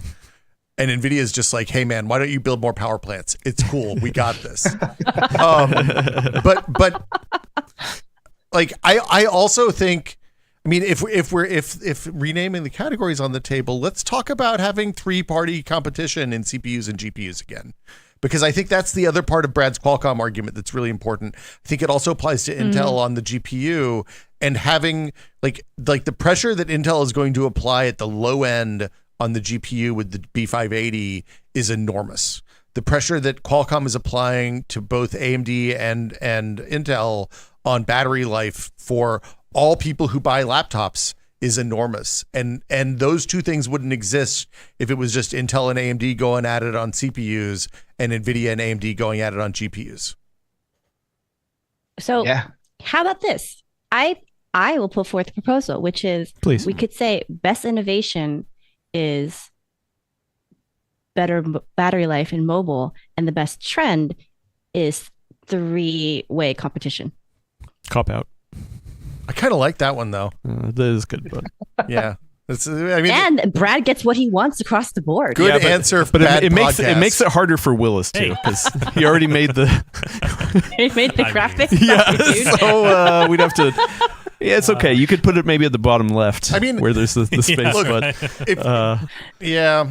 Also, I don't want to discount the power efficiency on the desktop as well, because it's not just mobile. That's it. Yeah. Is that an innovation? I feel like that's a reaction. I look, in terms of things that are going to be net good for all of us in the long term, having by default our computers ship and use less power and get the same performance is a good thing. Fair. Humanity wide. Well, a friend of the show, Shrafk2K, says, who is asking for power efficiency outside of mobile? They made an 800-watt GPU, and it was the top performer. It would sell out tomorrow. Not wrong. But like, okay. Is this Gordon? Is that guy Gordon in the chat? But I mean, is that you? Here's the thing. Here's the thing about the power efficiency, right?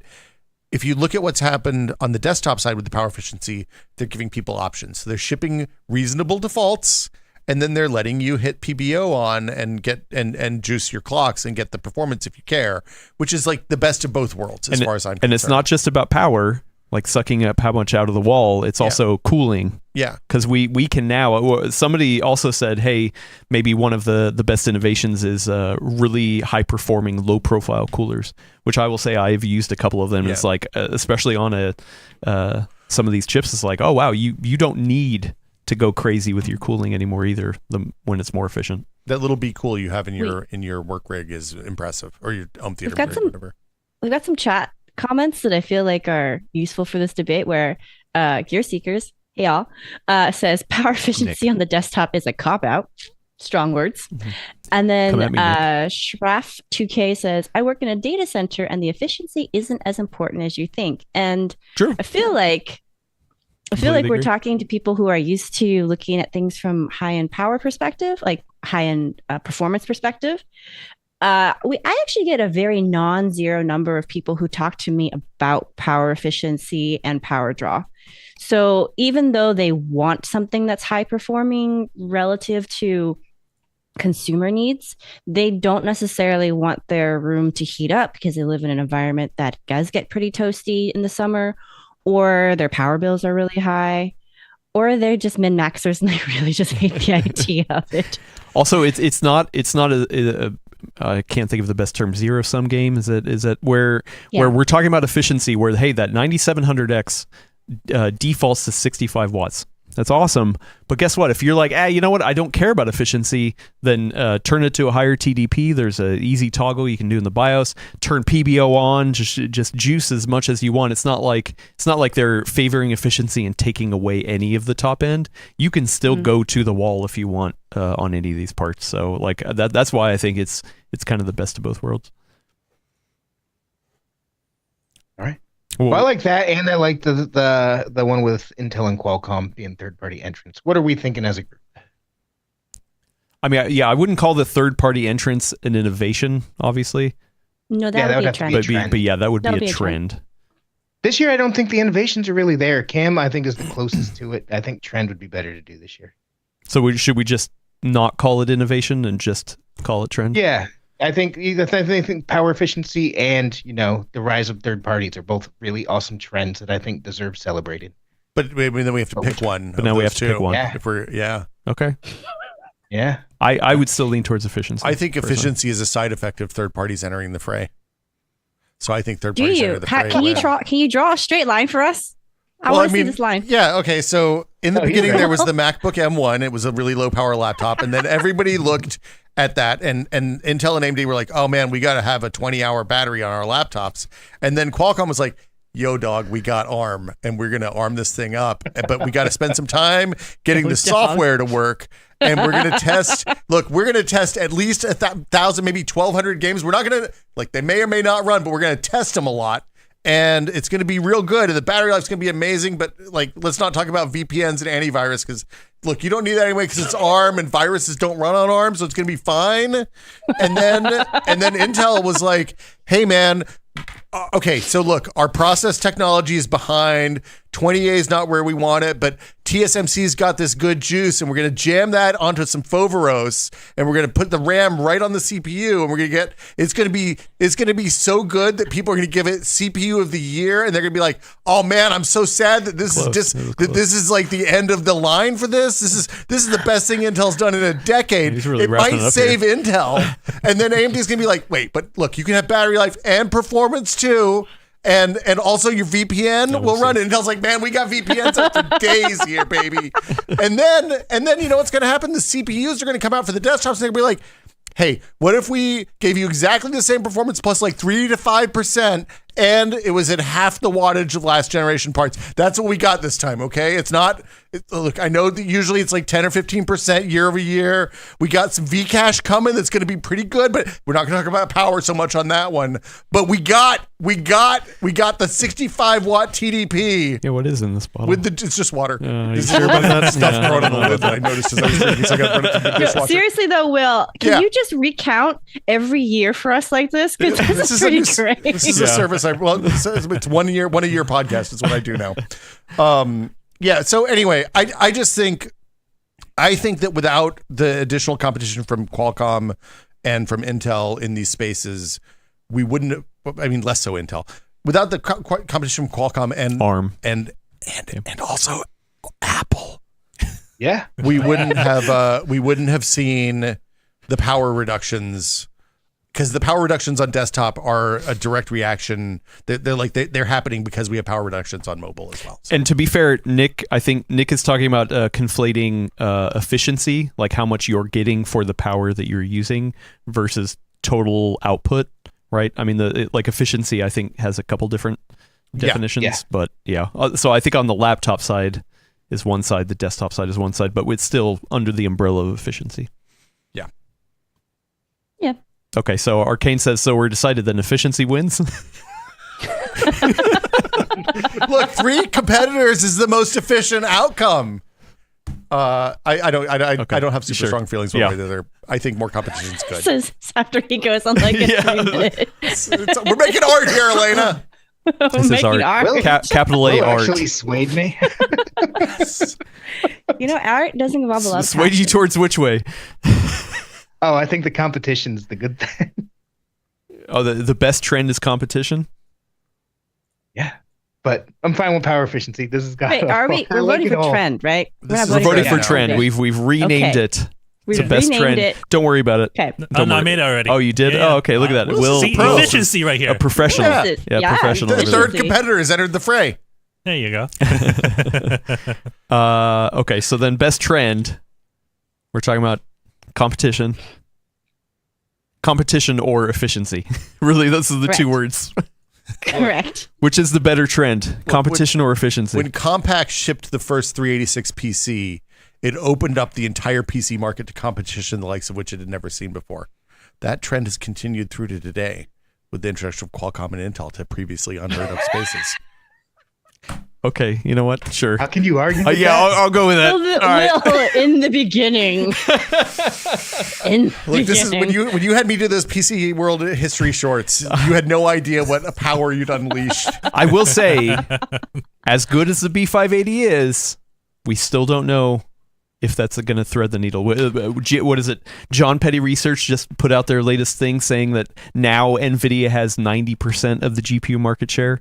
So, I mean, hey, the B580 is awesome, but it's yet to be determined if it is actually going to change. Well, I mean, I think Well, there hasn't been a card like the I know. B580 since I know. I'm 2016. just saying it is a good trend, but we have not seen the fruits of that trend.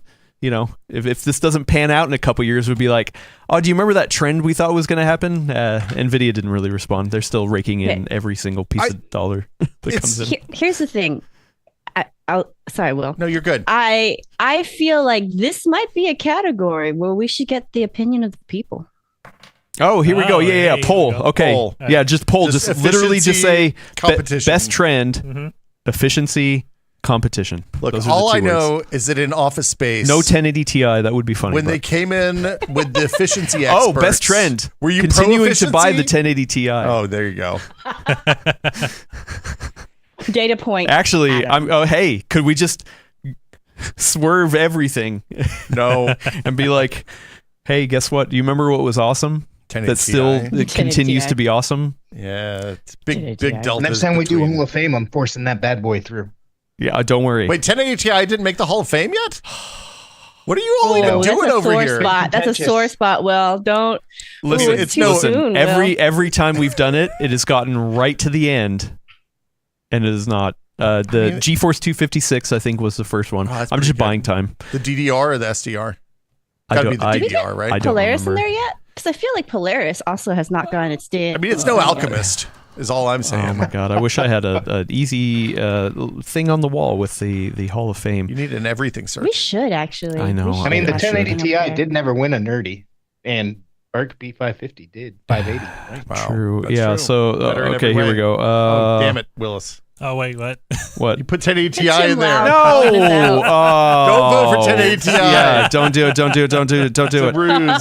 Oh, no. Wait, Oh, I no, wanna- everyone's I wanna gonna be vote clear, for though. that This one. poll is informational. I am not saying that we have officially given True. it Oh, to you're the saying it's people to vote. non-binding? All right. Just so you know, here the Non-binding. current Opinion Hall of seeking. Fame. The Intel I 80 will say though, Tim Lau will be calling us out, saying "best trend." Let the polls aside, so we don't have to.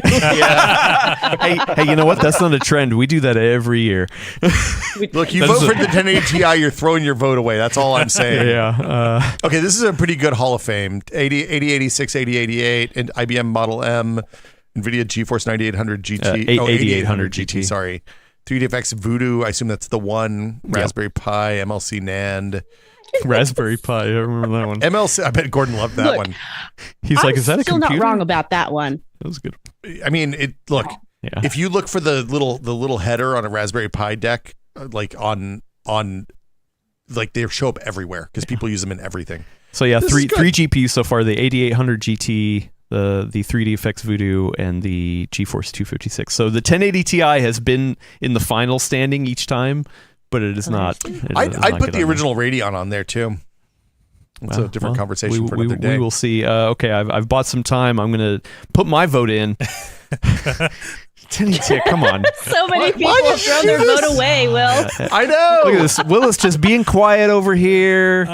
Just wanted to have some. He's the true sower of chaos. Yeah. I mean, 1080 Ti. Listen, I can't.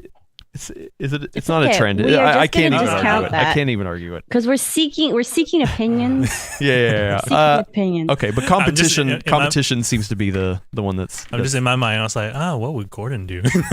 Like for me, for me, the other thing about competition is efficiency is nice today, but competition, that's nice tomorrow. And efficiency breeds, or I'm sorry, competition breeds. You're on efficiency. a roll today, Will. Okay. Look, Will, what is in your thermos? Adam gave me a second cup of coffee this morning, and it changed my life. Yeah.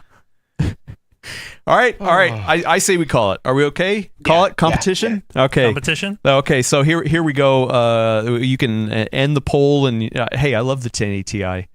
We'll force it through. We'll force it through in the Hall of Fame. I think that original Radeon though. That is not the way to do things. No, Adam. don't programmable shaders. Don't even. 32-bit color. All right. It's a banger. All right, here we go. The Full Nerd Award for Best Innovation. No. Trend. Best trend of 2024 goes to competition. Yay! More competition is better for the end user theoretically.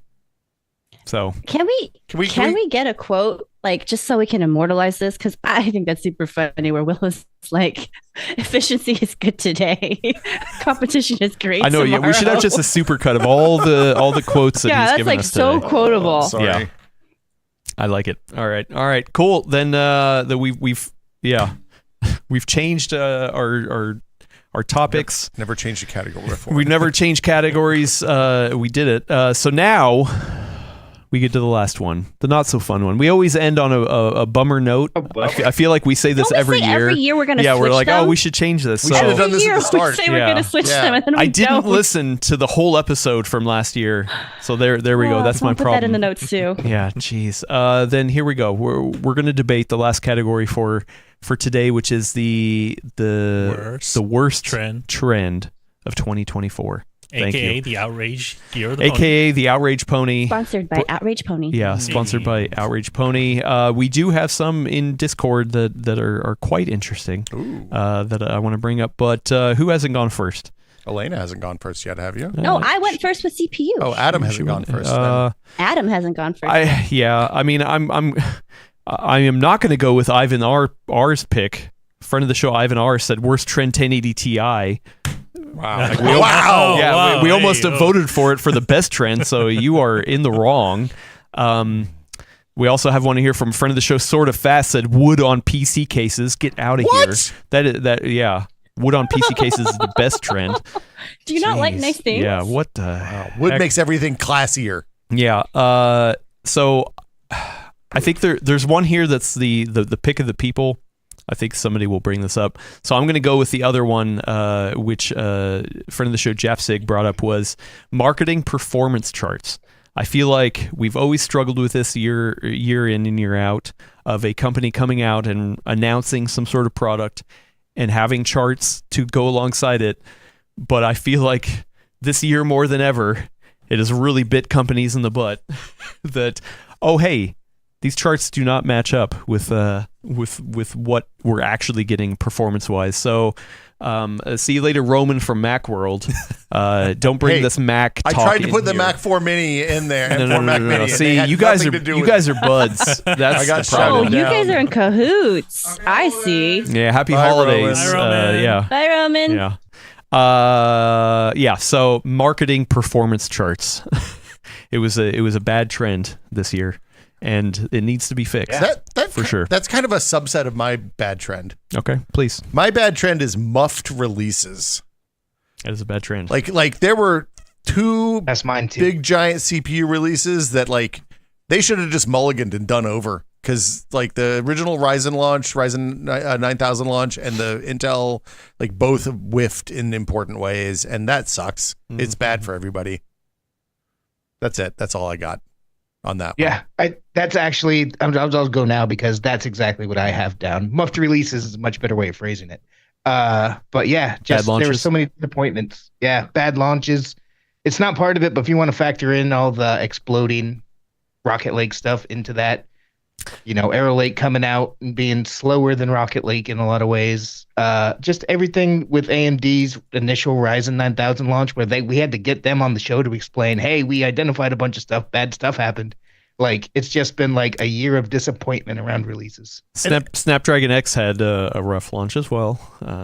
Good power consumption though. Yeah. Very, very efficient.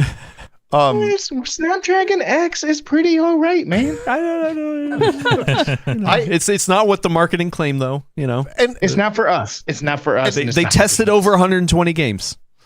1,200 games. Yeah, I'm sorry. 120 would have been funny. And just to be clear, I don't want this to be a blame thing because everybody's working under weird constraints still.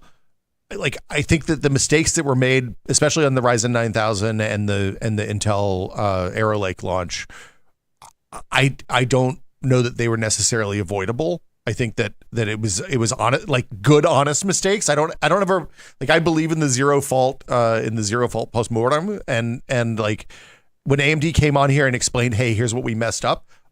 That's fantastic. I actually really love that. I think that was a good recovery from a problem. Is it going to help their market share and business problems and all the stock issues and all that? Probably not. But I think that's the way they should have handled it. Well, and apart from the marketing claims, the performance did catch up. Yeah, with the updates to Windows and scheduling and stuff like that. So right motherboard BIOSes and all that stuff. Yeah, but I think but they still had the fundamental. Hey, we ran it with a special version of administrator mode that nobody else was running under, and that's just like I said, that's an honest mistake. It's a legacy of, hey, we've always done it this way, and nobody sat down and said, hey, do we need to benchmark this on the other side? I think probably both Team Red and Team Blue are spinning up competitive benchmark groups that use different methodologies to test their pre-release hardware now. I'd be shocked if that's not actually happening internally. I think this to me is a good, honest problem to have, right? I agree. Yeah. Okay. Elena. Where's trend? So mine's a little more offbeat, possibly not a little outside the scope of this podcast, since we do focus more on PC building. We're gonna get philosophical here. So how do I want to phrase this? So I cover security for the website, and so for me, one of the worst trends of the year has been just seeing just the successive and prolific amount of data breaches, right? And I feel like we're kind of in a position where we're seeing how all of that is just going to get worse. And so in some ways, it kind of ties into this whole AI thing, where I wouldn't say AI is bad as a whole concept, but I feel like the implementations we're seeing, the ability to control for the negatives of how it can be used isn't there. So similarly to your what you all were talking about, this is how bumpy and rough the launch basically, or not. We're not even launch anymore. It's just kind of the dissemination of it has been. So for me, the whole idea of I think in the past, and this would be a really spirited debate if Gordon were here, because he always accuses me of trying to hold back innovation, right? He's like, why don't you like nice things, Elena? It's basically the vibe. You just like cheap things. Our conversations. But the thing is that I think for the longest time, we kind of lived in a space where technology, pushing the envelope, we didn't really have to worry so much about negative consequences. It's kind of like that phenomenon where when IRC and Usenet and all the bulletin board systems first launched, it was amazing, right? Because everyone was just in that spirit of we're going to do the best things for humanity with it. And then just over time, you just kind of see all the nasty parts of humanity come out. And I feel like everyone keeps going with that spirit into things. We're just going to launch it and it's going to work out and everything will be fine. And now we're kind of seeing this space where it's just no, it's not okay. You need to be thinking about these things before launch so that, people can't be, swatted or stalked or other things. And so for me, that's just kind of, to me, that's the worst trend of this year, realizing that there weren't enough guardrails put onto new technology like this being released. And the whole population is suffering as a result, or is going to have to suffer as a result. This is a thing that both Cory Doctorow and Ed Zitron have spent a lot of time talking about this year. I don't want to say can I say the enshittification of internet services? Not the company, not the audio company shit. No, okay. I'm using the word that means poo. The idea that instead of the thing that you were talking about, Elena, is that for a long time, every year things got better. And we've reached a point where things have stopped getting better and started becoming more profitable for the companies that own them and less good for us as a result. And that feels bad. Like that's a bad trend. I agree with that. Okay. You touched on it a little bit, but the main pick in Discord amongst the people and even in chatter here now is everything AI. Everything literally has the word AI on it. Brad, I remember at CES you did a round. You were asking every vendor we were going to appointments for and said, "Hey, what's your AI strategy, bro?" And each time you were like, and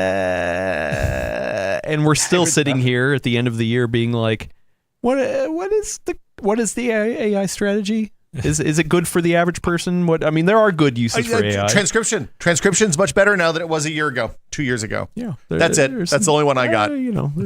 There's some things here and there, but AI. But I think it's more like that. The companies feel that they need to literally just put AI on everything. Is AI on toothpaste yet?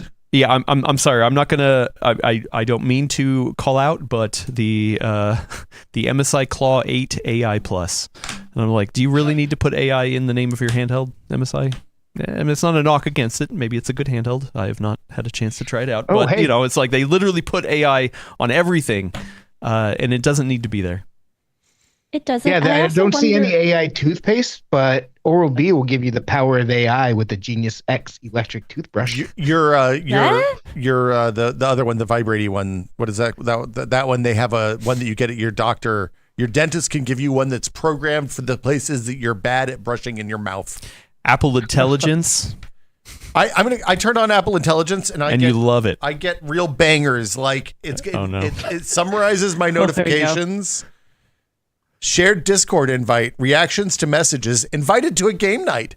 Ooh. Actually, that actually is pretty good, but don't go. Yeah, but then like, hey, I got a message that says, hey, we got to sell tickets for this thing that we're going to, and the Apple Intelligence was like, you got to buy tickets. Unable to buy the tickets. I'm like, nope, you missed it. Wrong. Muffed. Also, I googled CrowdStrike, and it says it's powered by AI powered cybersecurity. So that obviously worked out good. So on Elena's security and CrowdStrike front, and also the Raptor Rocket Lake issues that we all are aware of and have beaten into the ground, like slow rolling bad news when it impacts customers is a terrible trend, and there was so much of it this year. True, yeah. Like Intel knew. I mean, we don't know when Intel knew about the 13900K, but people were reporting problems a year and a half ago, a full year and change before they acknowledged that there was any issue, and they were just quietly RMAing things the whole time, which was nice for if you complained the right way.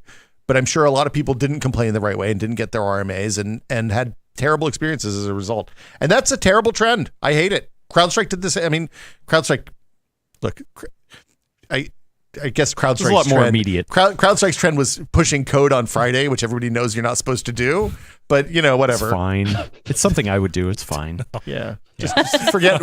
What's a staging environment, guys? Yeah. I'd say, let's just update OBS before the stream starts. It's fine. Yeah, the new version. It's a 0.0. Actually, that always struck me as somebody who's like, dang, my vacation starts tomorrow. I just got to get this done before I go. Next thing you know, every TV on Times Square is blue screened. Oh, no. I mean, in fairness, I do want to say there are some really excellent applications of AI, right? And I think for example, in my daily habits, right, where I'm noticing more contextually aware kind of results for things, right? Like if you type things into Google, it kind of catches on like this is a theme that you're looking for and it'll offer you search suggestions. Like I'm noticing stuff like that. I'm noticing things in like image editing programs or like even like little things that as an ordinary person not really aware of the technology, you just know that you're getting more help. And I'm sure a lot of that is based on things that are being analyzed, like trends of like use patterns and things like that are being analyzed, and so that they can better tailor what's happening in the feature sets, right? So I think there are these kind of invisible things that are happening, and I don't want to discount that. And obviously, even though for the cybersecurity part that I brought up, AI is allowing people to create, or criminals to create, more sophisticated campaigns, but it's also helping people on the quote unquote good guy side to, detect and block and, kind of stay on top of that as well. It's always been kind of an arms race in that space.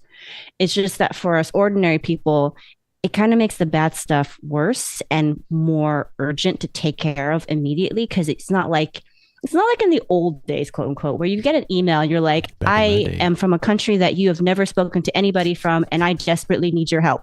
Yeah. And you're like, okay. And so like, you're not really feeling as urgent about having to address that or worried about the immediacy of it. But now you might actually get a call from somebody and it sounds like your best friend. They're like, dude, I took a trip to Europe. I got robbed. I need help. Can you wire me some money or, send something over Venmo? And, you're not thinking, oh, this is an impersonation. You're just not thinking that it's sophisticated enough for that, but it can be now, right? So it's just like stuff like that where people just don't think about the guardrails, like how this stuff can be used, I feel like. Well, and to that end, the threat surface that we're all facing every day is so much bigger and constant and is just like every single interaction you have on a computer now is a potential threat. And and that's not as it, like, all the way down to, hey, the first result in Google told me to put something toxic in a recipe that I asked for because it was generated by AI. Right. Whoops. And like things that used to be reliable and good no longer are. Right. You trust in these things. Like I did a search the other day with like, what's like by landmass or like area, square mileage, what's bigger, California or Germany? And it tells me the two numbers, and it's obvious if you look at the numbers, California is bigger. And it says, though, I think it's because it was comparing kilometers to miles. And so the kilometers number is obviously bigger than miles. And it's like Germany is bigger. And you're like, that's not how it works, dude. It's like talking to a kid where you're like, you're almost there, but not quite. Yeah, let me show me your math. Oh, no. You were right in the math, but the answer was wrong. Yeah. You know what? Story of my life. Yeah. Well, it sounds like a lot of bad things happened this year. But what is the worst trend? What is the worst of them? What is the worst trend of the year? Man, I think it has to be the AI enshittification. I think the AI is a symptom, not the core problem. The core problem is an accelerant. Okay. Yeah. Is there a way we can say it without? Yeah. I was trying to think of another way to say it. Degradation in quality of services provided by the internet and software. Enshittification is a fairly common used term. Okay. It's been in the New York Times. We can just asterisk it. We can asterisk it. Asterisk, sorry, Mom. Or we can poopify it. No, I think that's worse. Elena, can you spell that to Willis just in case he needs to put it in? Because I don't know how to spell that. Wait, the poop version? No, the actual. I got it. Or he could just literally put a poop emoji. Exactly. There you go. Yeah, there you go. Worst trend. The worst trend, poop Emoji. emoji. And no, it's not the audio brand. Shit makes great audio products.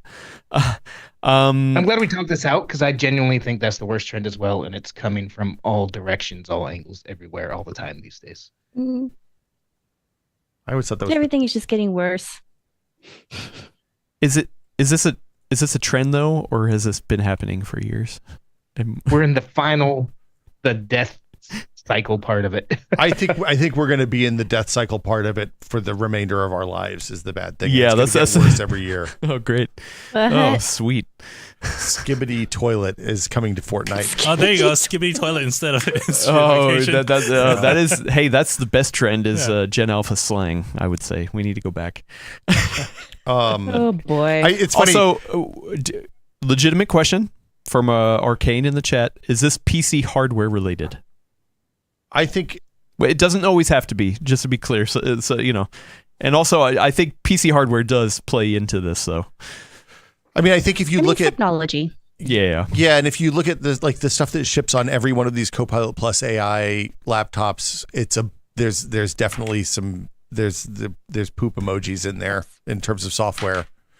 And look at Windows. Windows itself is full of just cruft now, and it's getting so much worse this year. It's all because of enshittification. The idea, enshittification, there's 3 phases. It's like, hey, everything starts out, everything's good. Company makes stuff for its users. Step 2, it starts to make things a little less good for common users so they can get stuff out there for business people. Step 3, they're just putting screws to everybody and trying to get money hand over fist themselves. And that's where a lot of it is. It's the fact that we're in a place where it used to be that we were the customer, now we're the product, and now there's no way for us to buy out of being the product really anymore in a lot of cases, which is like a real triple whammy of bad news, to the point that like there's entire blogs that are dedicated to telling you how to turn off the services that you're paying for in some cases from training their AI models on your data. Even like it's just bad. 2025 year of Linux, baby. Okay, big old bummer here. Is enshittification the winner? Every year? Yeah. So Why do we end on this every year? I also had stuff like Microsoft killing Windows MR and leaving all the people who bought those headsets hanging. Meh. They deserve it. Wow. Brad Shoemaker. I'm sorry. Adam's just like, you knew what you were signing yourself up come on. for. Like... we got lack of investment, consolidation in publishing, squeezing the indies, no money in games. Like Microsoft buying Call of Duty, or Activision spending $70 billion on Call of Duty, and Embracer kind of like over investing and then running out of money and shutting down a bunch of mid-tier, mid-range publishers, like $5 to $20 million indie publishers. Really means that we're not going to have indie games. Like the number of indie games that are going to come out next year and the year after and the year after that, it's going to be really low compared to the last few years. Honestly, probably all of us want to get lunch or, otherwise take a break. Food's nice. I think that's a really interesting discussion. Just the idea of because we saw this trend first in movies, right? In like static media, I guess, for lack of a better term, in non-interactive, right? Where it's like you had a bunch of like smaller movies and like kind of more art house things that were more popular or more mainstream or alongside mainstream. And then like it just became like, here's the 6th sequel in this series because we know it makes money, right? And like games have just followed the same trend. And to me, it's so fascinating, like how this process happens, and depressing too. John Waters has a famous quote about this, that he's like, I can get $1 million to make as many movies as I want, but if I want to make and I can get $20 million to make a movie, but if I want to get $5 million to make a movie, he's hosed. There's nowhere to get $5 million to make a movie, and that's the position that games are now. If you have a 2-person team and can build a game for $1 million or $800,000, no problem getting funding. If you have a $40 million game that you can take to Microsoft or EA or Activision or big publishers, Bethesda, you can probably get that if you have a pedigree. If you want $10 million to make one of the bazillion games that we've played over the last 10 years, and you're not Supergiant or the folks who make Don't Starve, Clay, or an established indie studio, you're host. There's no money for you. So that's so sad because they started small.